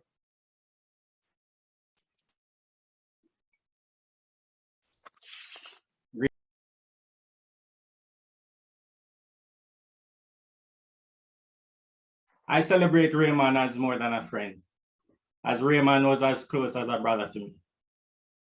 Although gone from us too soon, I am comforted every time I think about Raymond, to know that Raymond had a full and happy life that was centered on who and what he deemed most important. That is his wonderful love for his wonderful family, Kiana, Casey, Raquel, and the many close friends that he created, most of whom are on this call. Raymond was a special, special, special guy. And he definitely was a larger than life personality in my life. One of the things I will most remember about him is how charming he was, very articulate, and he had an ease of making friends by connecting with people in a different and genuine kind of way. But I also admired a lot about Raymond was that Raymond didn't just make friends. Raymond cultivated deep relationships with people he genuinely cared about. And so you find that a lot of Raymond's close network are friends whose relationships with him go back years and years. Raymond had genuine love for his friends. And what I'm happy about is that Raymond knows that I loved him back 1000%. My friendship with Raymond goes way back, 38 years to first form St. Jago High School. And like everyone else, I was sucked in by the charm of this little black boy in our class who was always giving jokes. Speaking of jokes, everyone knows that this was Raymond's gift. Raymond had the gift of gab. He had a knack for telling stories in a comedic fashion that if he took it seriously, he could easily excel as a stand-up comedian or some kind of comedic performer. So much so that when I thought of the MC for my wedding, that job was naturally Raymond's. Raymond's storytelling is legendary. And for my high school crew, served that dual purpose of memorializing significant events that took place in our life's journey as young men. For example, around 1992 or 93, a group of us, including Raymond, were robbed at gunpoint by two hoodlums along the Gaza Strip in front of Huey at about 5:30 on a Saturday morning, coming from a fete over by cars. Even though it was a harrowing experience, when you hear Raymond tell his vivid account of the event, the comedy of it came out more than anything else and would have everyone inside spitting laughter. So in dramatic fashion, Raymond would tell how Alwyn tried to slickly hide his gold bracelet by throwing it in the shrubs nearby. And one of the eagle-eyed thieves, after going through our pockets, accosted Alwyn with a stern instruction. Yo, fat man, go for the bracelet where you're throwing at the bush. And how when they reached for my chain, Raymond would mimic what I said in a strange accent that I don't recognize as mine still. But he claimed that I said, please unpack it, I'll give it to you. Following which, the hoodlum was just pop off what was now his chain off my neck. I could go on and on with fun memories and anecdotes about Raymond for hours and hours. So even though I'm grieving, I smile every time I think of Raymond because my memories of him are of a giant of a man who was 100% genuine as a loving father, husband, brother, and friend. The Raymond I will remember is the chill friend who is always real. He spoke his mind, he was always upbeat, and who even low moments never lost his spark. I love you forever, my brother. Sleep on. You're a giant who will never leave my heart. Thank you.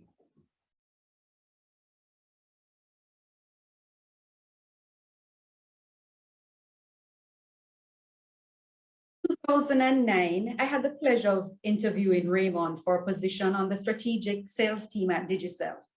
Let's just say that's the beginning of a work relationship that turned into a true friendship.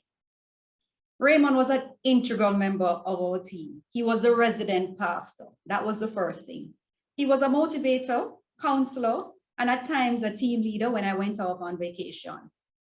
You knew where Raymond stood on his values.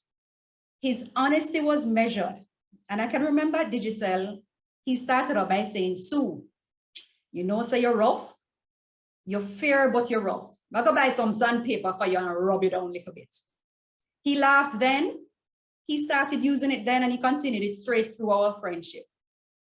We both left Digicel in 2015. I migrated, he went on. And then our paths crossed again in 2019 when we were both working at DOS. That's when I earned the title of wow, boom, bang, I was Ray's work wife. Though we were in different countries, through technology, we shared ideas, we butt heads, because in all of this, we know that Raymond was stubborn. Yep, he was. But more importantly, we were friends, sandpaper and all. After DOS, the texts, the calls continued almost daily. And when there was a little lag, you would get a text from Raymond. Ray to base, come in base. And my response was always, Roger base, you good? I was always Raymond's HR personnel, but I was the unpaid one. I had to do dry runs with him for interviews, deciding what to wear, how to answer if a particular question came up, the full works. As Spain Town's resident DJ, I was subjected to listen to many a family birthday and anniversary lyrics with Kelly in tow. Yes, Luscious. Thank God he didn't give up his day job. His love for his family was evident, and Kelly, Kiana, and Casey were always a part of the conversations. The day before he passed, he sent me a picture of the new St. Andre High Schooler. Pure pride and joy. Raymond's love for the Lord, his love for his family, Kelly, Kiana, Casey. Dread, he spoke about you often. And I finally got the opportunity to meet his godmother 2 years ago. His DJ antics, the way he made you laugh, I will surely miss. There will be no more calls and texts from my friend Raymond. So there I say, suit to base, come in base. God wanted you more. Happiness to the world, Raymond. Thank you so much, Sue. And Ray sent me that picture of Casey as well. You know, I said, oh, she's striving so beautifully. I'm actually reading from the text and I said, favor our mother though. His response, eye checkups are important. That's all me I say. So, I mean, there was really never a dull moment. And I'm just telling you, it's really, really wonderful to just, you know, fellowship with everyone and to hear all of the stories and the love. It really is wonderful. And if you're just joining us, this is Remembering Ray, a tribute ceremony in celebration of Raymond Blackwood, a great husband, a father, a brother, and a friend. And we know so many other persons want to extend their condolences and to pay their respects. So go ahead and send in your video tributes. Check the description on this channel for the link to do that. Remember too that the memorial service for Ray will be held on Thursday, September 30 at 10 o'clock in the morning at the Providence Methodist Church in Ligoni. The service will be streamed live right here on this channel. We're gonna go now into the final set of tributes from more of Raymond's friends, Moses Phillips, Colleen Palmer, Rodney Reed, Diane Smith-Sears, and O'Neill Daly. Go right ahead, Moses.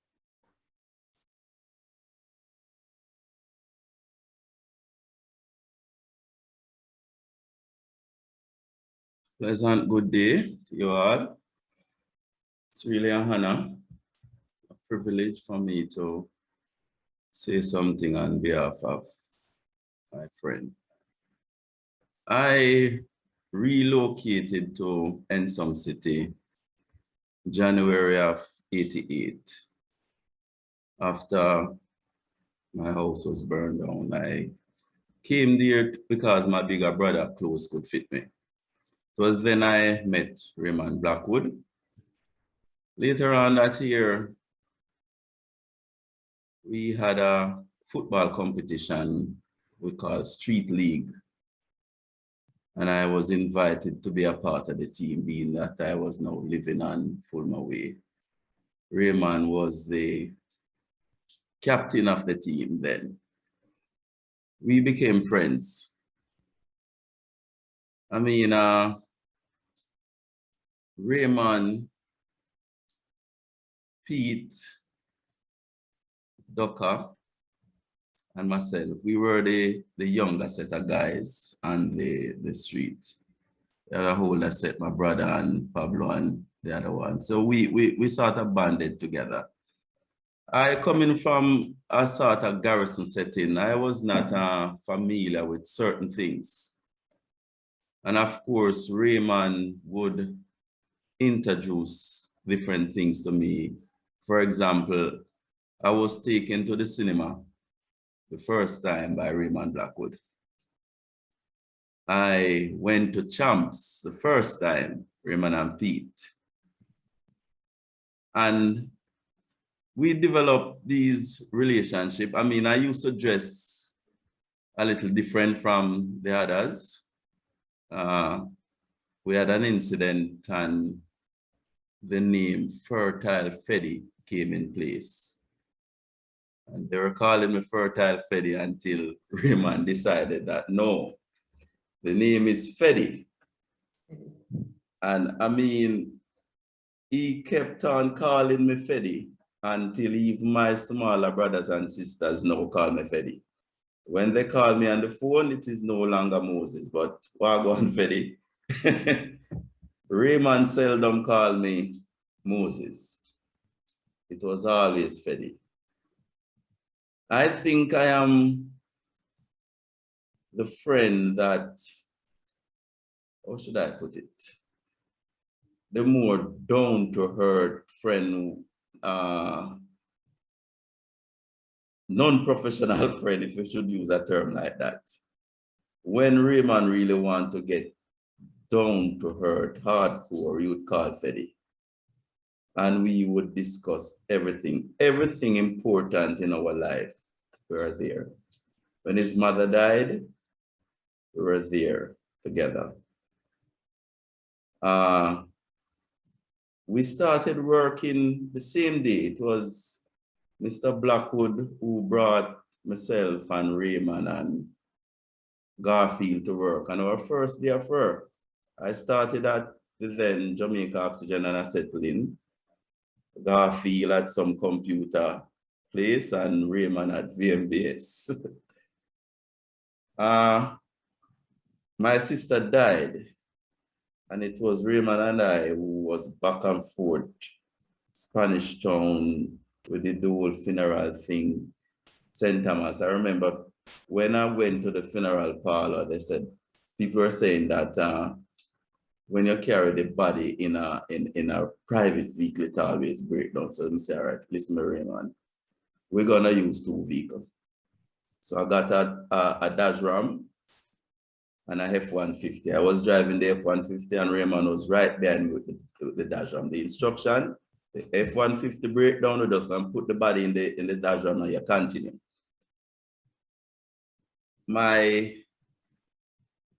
When his father died, we were there at the funeral. I remember the pastor saying, families on one seat, loved one and friend on the other seat, and I got up. I remember Raymond hold on to me and said, where you going, Freddy? After me, no more, brother. Stay right here, man. So we were always there. Everything, when my first child was born, I mean, we were at the hospital together. He's the godfather of my daughter. I mean, I could go on and say so much things. Raymond was like the nucleus to our friends. As youngsters, we used to go out at parties and things like that. And we didn't have cellular phone then. When we meet a girl, Raymond was our directory. I mean, 5 of us could go out and we meet 5 different girls and you just call Raymond and say, take the number for me. And a week after you say, you remember that short brown girl, and he just reel off the number and give it to you. And the next man will come and ask Raymond the same and he just reel off the number. And even up until today, whenever time you want to contact or locate somebody, you can always just call Raymond. Raymond is in contact with everybody. Every single soul. He can always tell you what Rodney is doing over in Japan, what Maurice is doing in Canada. He can always give you an official update. I mean, our 19 years, we call it celebration. We started out playing football every New Year's morning. And it has been 19 years now. Blackie would really organize that every year. Blackie would get it done. I would bring drinks. Blackie do the organization of the whole thing. We started out, we used to carry our children and they sit on the sideline and watch us play ball. Until we start now having father against son. Even though we beat the sons. People would travel from overseas. I mean, like, we call him Dougie. Dougie would come down almost every year. My bigger brother would come from Ochorio. Sometimes we don't see him. He's on the North Coast all the time, but he would come and play with us. And so forth. I mean, Blackie is just one of those persons who plays an important, I have 7 brothers. And if I should be honest, Blackie is closer to me than any one of my blood brothers. We would always correspond, share ideas, share whatever we have to share as friends. I mean, recently, a couple of years ago, I took out an insurance policy and I called Blackie and said, Blackie, I don't have no college fund for me with them now, so I set up an insurance and I wanted to be the executor for me. Because if I should die, all my children should go to university, but any one of them who don't qualify for university, no money. The money is not to go and look girls and buy pretty cars. You're gonna ensure that as they qualify for university, you do the right. I even told my children, fortunately 2 of them finished university, so I guess that money might be there for me. I even plan to get married, and Black is supposed to be my best man. So I know that I'll have to do a lot of adjusting and changes in my life based on the fact that Raymond is not here. But his memories, I mean, sometimes just have to stop doing what I'm doing. Anyway, peace. Thank you.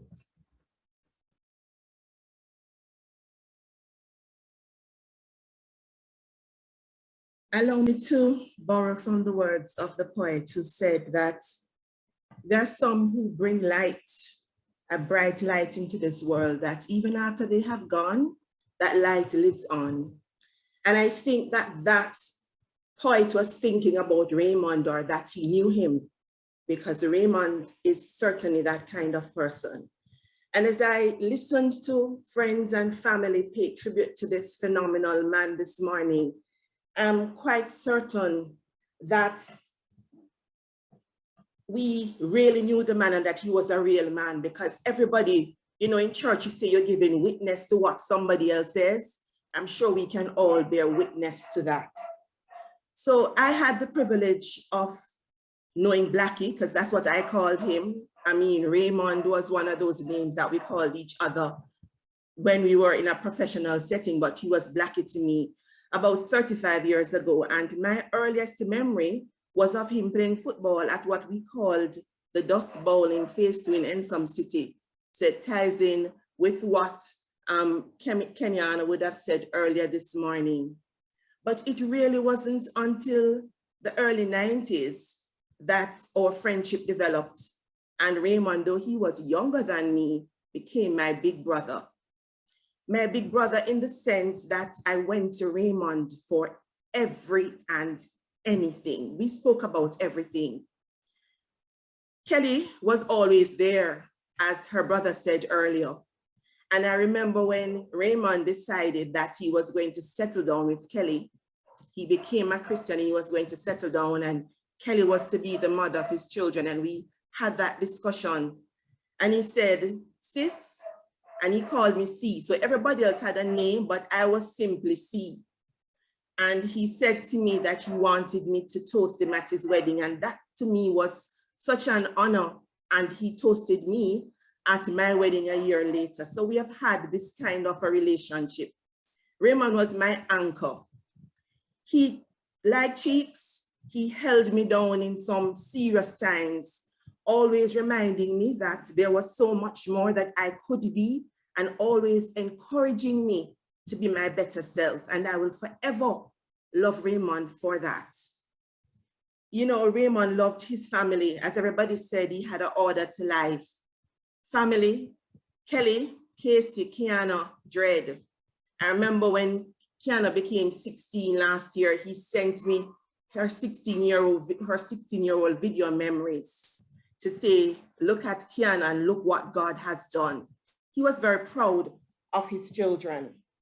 Like his friends, I remember Champs, I remember the link-ups in the car talking for hours, or when I was overseas for 6 years, him just checking in to see how was I doing, because Raymond was that kind of person.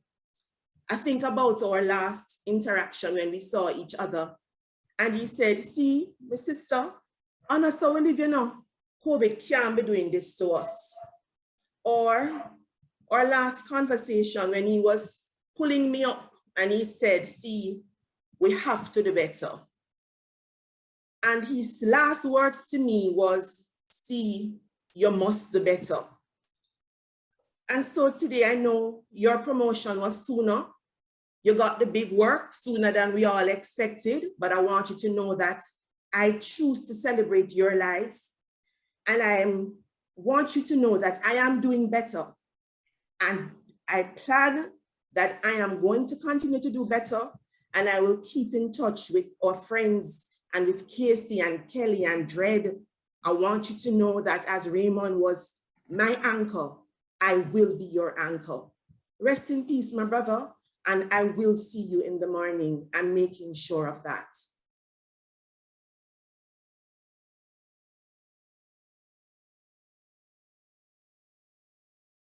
My dear friend, Blackie, funny, fun-loving, kind, warm, welcoming. The shock that I felt when I heard the news was simply unbearable.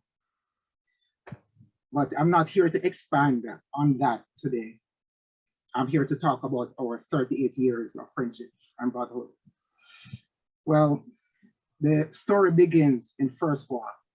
Now, like everyone else has talked about the names that they got. I had my own name as well when I met Blackie in first form. So there's a little bit of a story. It started out at Buddy Ranks and then it went to Tila Bud until it evolved to Bud. So now I'm stuck with the name Bud 38 years later. So everyone refers to me as Bud. Now, moving on through the years, through high school, you know, everyone knows about the generosity of Blackie with his time, you know, with his jokes, you know, with his warmth. But Blackie was also quite generous with his space. And I say this in the sense that when we talk about the house at Ensom City, from day one, you know, we used to go to Ensom City, as Moses said, you know, it was like a place where everyone gathered. That's where we all kind of, you know, coagulated. And one of the things that we did over the years, we used to run these boats. And for the younger ladies, boat is where you're gonna kind of get together and you cook food. Now, there were frequent boats at Ensom City, but the most memorable, which I have to bring up, is what we termed the Titanic. And all of you know what the Titanic is. Now, we had the Titanic at Blackie's house. And believe me, I can tell you this Titanic never sank, but I can tell you that the participants did get marooned in the inside the boat, because after we don't eat, and then Blackie started make all of his jokes, we just couldn't move, and we were there for the entire afternoon. So very memorable times with Blackie, looking at that time. Now, fast forward to, you know, university. Blackie was at CAST, we were at UA. I know Doggy Maurice already mentioned the story about our adventures, you know, on Gaza Strip. And I just want to correct Doggy a little bit in terms of the story. The story was mostly accurate, but there are a few areas of omission. Everything that he said is true, but there are a few additions, and I will add this to it. Maurice himself had this plastic Casio watch, and what he failed to say is that while we were being held up, Maurice was negotiating with the gunman them, saying, these are just plastic, and Blackie never let him forget that. So just wanted to kind of highlight that as a, to just kind of fill the gaps. But needless to say, we went back to Uri campus that morning, obviously pure laughing. And that night, not to be held back, despite being so much lighter, in terms of money or jewelry and everything else, there was another fete on campus, and there we were again. So that was Blackie, fun-loving, funny, jovial, looking forward, making the very best of what the situation is, and looking forward and ahead. So moving forward to 2003. So I've been in Japan since 1996. So even though I've been in touch with everyone on that side, but I've obviously kept very close with Blackie over the years. And Blackie blessed me and my new wife with his presence in 2003. Now, the first day of Blackie's trip to Japan, I recall I had to go to work. So my wife, took him around, and they started talking and bonding. So I came home that evening and we sat down around the dinner table. And suddenly I heard, Bud, go. You can't deal with me them way. Go. Now you would think that this is Blackie speaking. No, no, no, no. This was Blackie. He had taught my wife some words of patois. My wife was in Jamaican at the time. And he was telling her this in case Bud step out of line, this is what you need to say to Bud. So that with that genius stroke, Blackie accomplished a lot of things. He welcomed my wife into the family, into the group. He made her feel very comfortable, very warm, and as part of the group. And since then, every time we've gone back to Jamaica, every time we need to link up Blackie. That has never changed. We over the years, we continue to have telephone calls, WhatsApp calls with Blackie. So the connection has really remained there with myself, Blackie, my wife and Blackie, and even my sons and Blackie as well. So we were certainly in touch with what was happening, with Kellyanne, Casey, Kiana, Dred. Obviously we knew what was going on, and everyone was really in touch. And that was one of the genius and the beauty and the lovely things about Blackie. Just a few weeks ago, I recall we were literally, my wife and I, we were on speakerphone, and Blackie was on the other side, and Blackie was telling a story in his enigmatic way, as he always does. And for some reason, something came up in terms of accents. So my wife said, Blackie, let's hear you talk in an English accent. And without skipping a beat, there was Blackie, in an English accent. So we had a fantastic call, and it was really, really heartwarming to hear that. Now, in Japan, sayonara literally means goodbye forever. But this is not sayonara. The bonds that Blackie and I made over the years, spiritually, emotionally, will never, ever be broken. And this is something that will continue throughout lifetime. Now, Blackie, I love you. You know that we're man and we're not afraid to say that. And, really looking forward to the next time when we link up, wherever it may be, for that next Titanic. And next time, we're not going to overeat, but we're going to laugh as we did the last time. Love you, my friend. Love you, my brother. Thank you.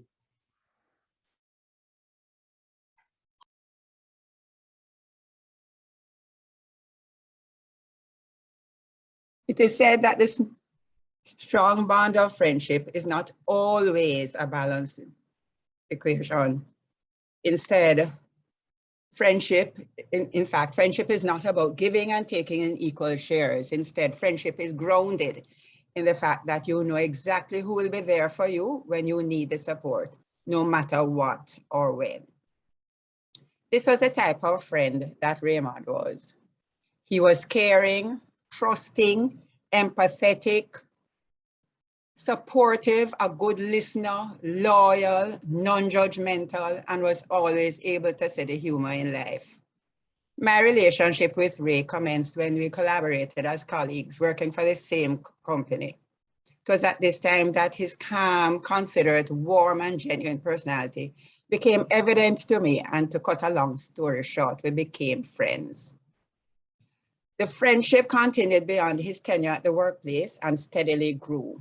Our discussions would include local events, foreign events, sports, health, and more importantly, family.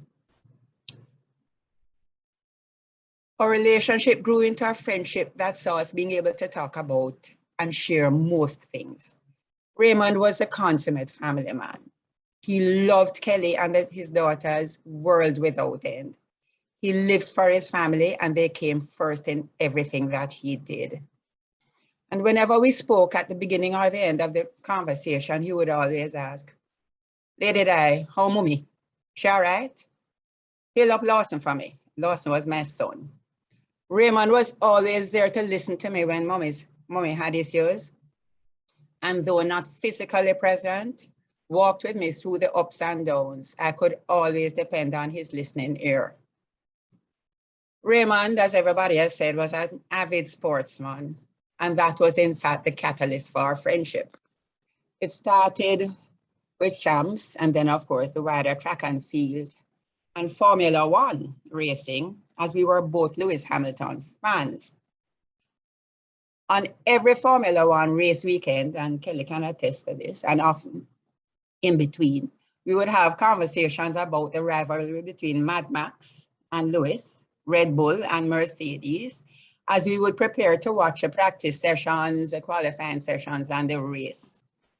We would have the phone open while we watched the race many times and exchange comments on the happenings and the folly of some of the changes in the rules.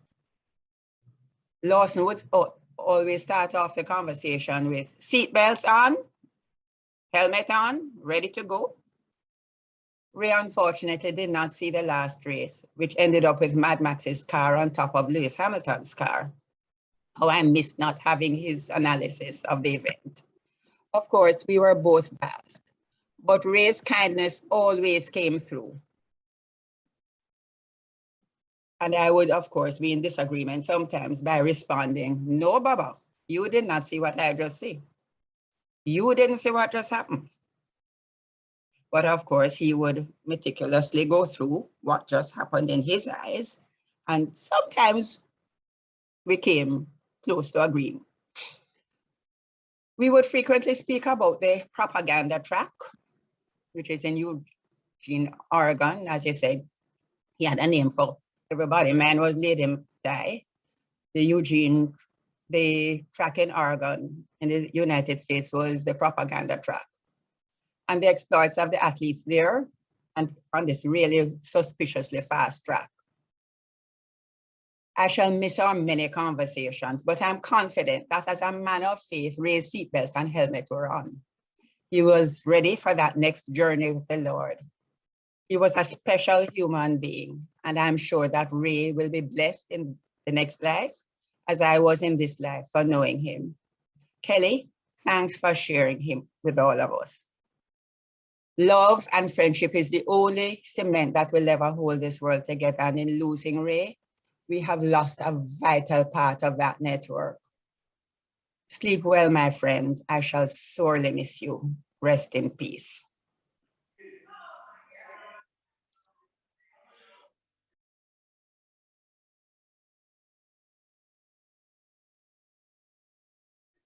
So I've shared with many of you in this audience who are, I consider Ray's family. You know, my soul still hurts saying goodbye to him. And, you know, the thing for me that endures is something that has been echoed in this forum is the pure ray of light that he was. I think Latoya Simba earlier called him a ray of light, and I think it has to be amplified that he was a pure ray of light. And that's the thing that will endure when he is gone, because, you know, it was something that was also said earlier, you know, the thing that makes him really special is that he has this limitless capacity for caring and his compassion, and he invests in everything 100%. I cannot recall in 30 something, almost 40 years that we were friends, a single occasion where even the conversations that start seriously end up in one place, somewhere positive, because that's one of the things that underscores who he is. He always ends in a place of positivity, and that's one of the things that makes Ray really special. I think, as you know, Mr. Wervin said earlier, you know, like, one of the things that is one of the enduring qualities of Ray as well is there's a couple of things that when he enters a room, you always remember. One is that 1,000-watt smile, and then the laugh. At some point, if not immediately after, that belly full of laugh that either ends or flavors a conversation. And that's one of the things that you always appreciate about Ray, you know, even if it comes from a serious place, he ends it on a high note. You know, last summer I was talking to my mom, you know, about COVID. Obviously, a lot of people were talking about COVID. And at some point in the conversation, we were talking about, you know, the situation in Jamaica and, you know, the disparities of access to everything in Jamaica. And Mom says, yeah, I was talking to Blackie about the same thing on WhatsApp. And I was like, hold on, you and Blackie a WhatsApp friend? And she was like, yeah, man, we talk all the time. And I was like, I mean, I know that there has never been an occasion where Raymond goes to Florida and doesn't stop in and see my mom. But I never realized that I'm a WhatsApp friend. And I was like really surprised. I was like, hold on. And you know, it's something that was said earlier, his capacity for being so inclusive and thoughtful about everyone is one of the things that really sets him apart. He is genuinely kind, and he always makes space for those he cares about. There's a group of us, you know, Rodney was talking just earlier about their days at UA. Rodney, Maurice, Blackie, and myself. You know, I remember 2016, before, you know, WhatsApp is as ubiquitous as it is now. He started a group established 1983, because that's how long we have been coming. You know, from when Raquel was, you know, hanging around us when we were cooking at the house, and all of these, you know, like memories. I mean, rites of passage we all endured together, to the point where we all got married, had families. He was always that glue that keeps everything and everyone together. And I think Moses said it earlier. If you want to find out where someone is, just ask Blackie, because he always is in contact with every single person. And he invests 100% in ensuring those people that he's connected to and that he feels are value added to his life, he makes time for them. You know, for me, this has been a very cathartic experience. You know, like, I was dreading the thought of coming to this venue and like exposing the emotions, but it has been good to be in this space. I was sharing with Kelly a couple of days ago how, you know, I live in Turkey now, and I was driving to work one morning and passed this mosque where they were having a burial. And, you know, in Islam, the burial rites happen within 24 hours. And I was saying to Kelly, you know, I'm actually thankful that I'm not part of that faith because I need time. And this space has been good for that. Hearing the many lives he's touched. He's my brother. And you know, it has been an enlightening experience to also share with everyone. And I didn't want to cry. I didn't plan to. And so I'm going to try to inject a bit of levity, as is typically Blackie's way.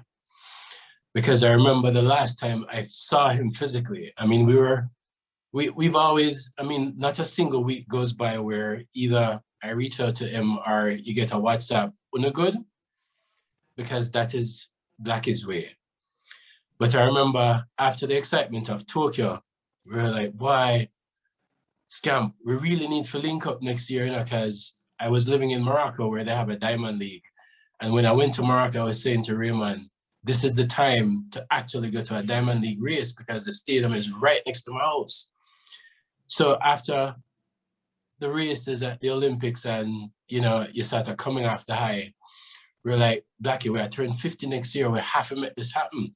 So make we just decide we're going to link up for a 50th at a Diamond League race.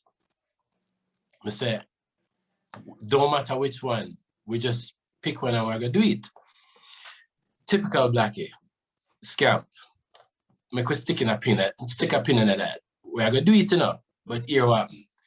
I have to go do some research because this is going to be a once in a lifetime thing. And the ambience have to be right. So I have to pick the right stadium because as only Blackie can sort of appreciate, you know, the significance of everything, and he savors every single thing as he does every single person. And no tribute is complete without addressing, you know, the elephant in the room, i.e. a lot of people have talked about Blackie's sartorial choices. And so being one that has gone to Sawgrass Mills on numerous occasions with Blackie, I have to add this one that a few of you may have heard, but the last time I actually saw Blackie was, he was working at the graphics printing firm and he had come up to Florida, and so happens that I was in the US at the time. And so from DC, I went to Florida because like, I have to link. So when I went to pick him up at the airport, first stop Sawgrass, because him said, boy, the girls them give me a list and we have to deal with that first. So we went to Sawgrass, we buy all of the stuff for the girls and him said, all right, no, I have to deal with my things. First stop Perry Ellis. So as you all probably know, Blackie has a thing for pleated pants. Only person in the world probably under 50 who still wear pleated pants. So we got Perry Ellis, lo and behold, not a single pleated pants in the store. Because as we all know, pleated pants out of style for a good 2 decades. Blackie gets an argument, not real argument obviously, but the sales attendant thought so. He started to debate, because you know, Blackie loves a good debate. So he started to debate the poor sales attendant on the virtues of maintaining a good relationship with loyal customers. And he had been a loyal customer for decades. And he was remiss to discover that there was no pleated pants in the store. So the young lady is trying to be helpful. And she said, well, you could check our online store because maybe there's some there, but I'm not sure because those styles aren't in fashion anymore. Fast forward about 2 hours, Blackie is still on the pleated pants debate. So we reached back at my mother's house because he hadn't seen her as of yet. And he said, boy, I have to go check mom.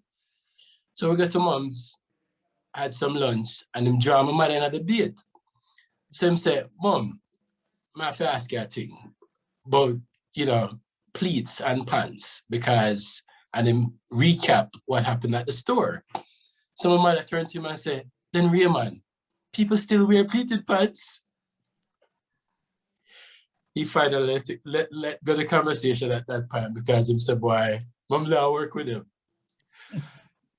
So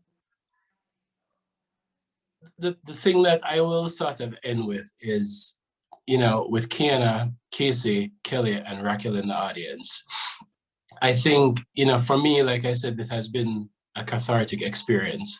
And the thing that I will leave with you all is that, you know, Blackie may no longer be with us, but his purity and his ray of sunshine endures. And you have brothers, you have sisters, and you have family, and we're still here. Thank you. Wow, thank you so much. Really, really, really love that.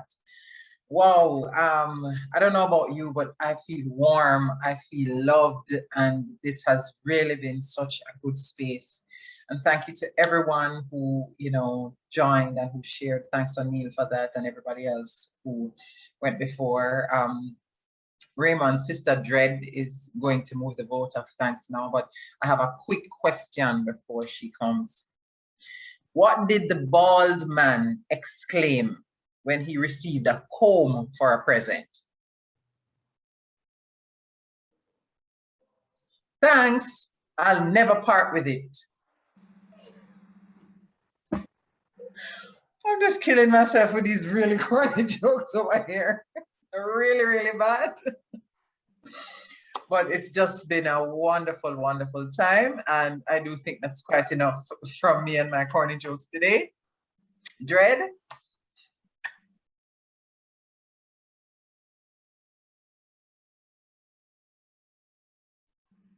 Hello, everyone.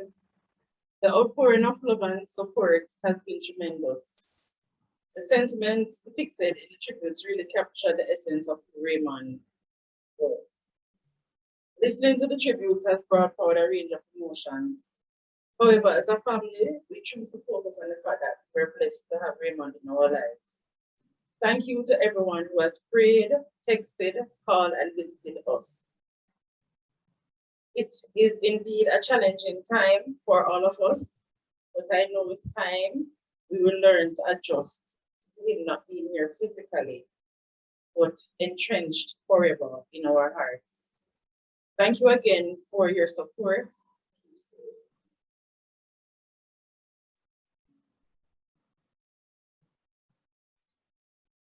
All right, thanks for that, Dread. We have indeed come to the end of this tribute ceremony, remembering Ray. Big thank you also to the team that supported on this event, giving great technical advice and, you know, expertise in the background. Ricardo, Cecile, Carlington, aka Rio, and Shonari, who managed this platform expertly. And thanks also, again, I said it at the top, Kelly, for, you know, allowing us to have this space and this time. Girl, you know, we love you Candon, we love you like cook food. And as O'Neill said, you have brothers, you have sisters, you are not alone.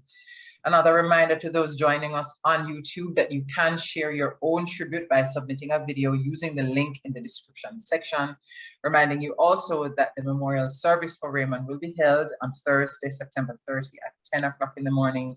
The service will be streamed live on this channel.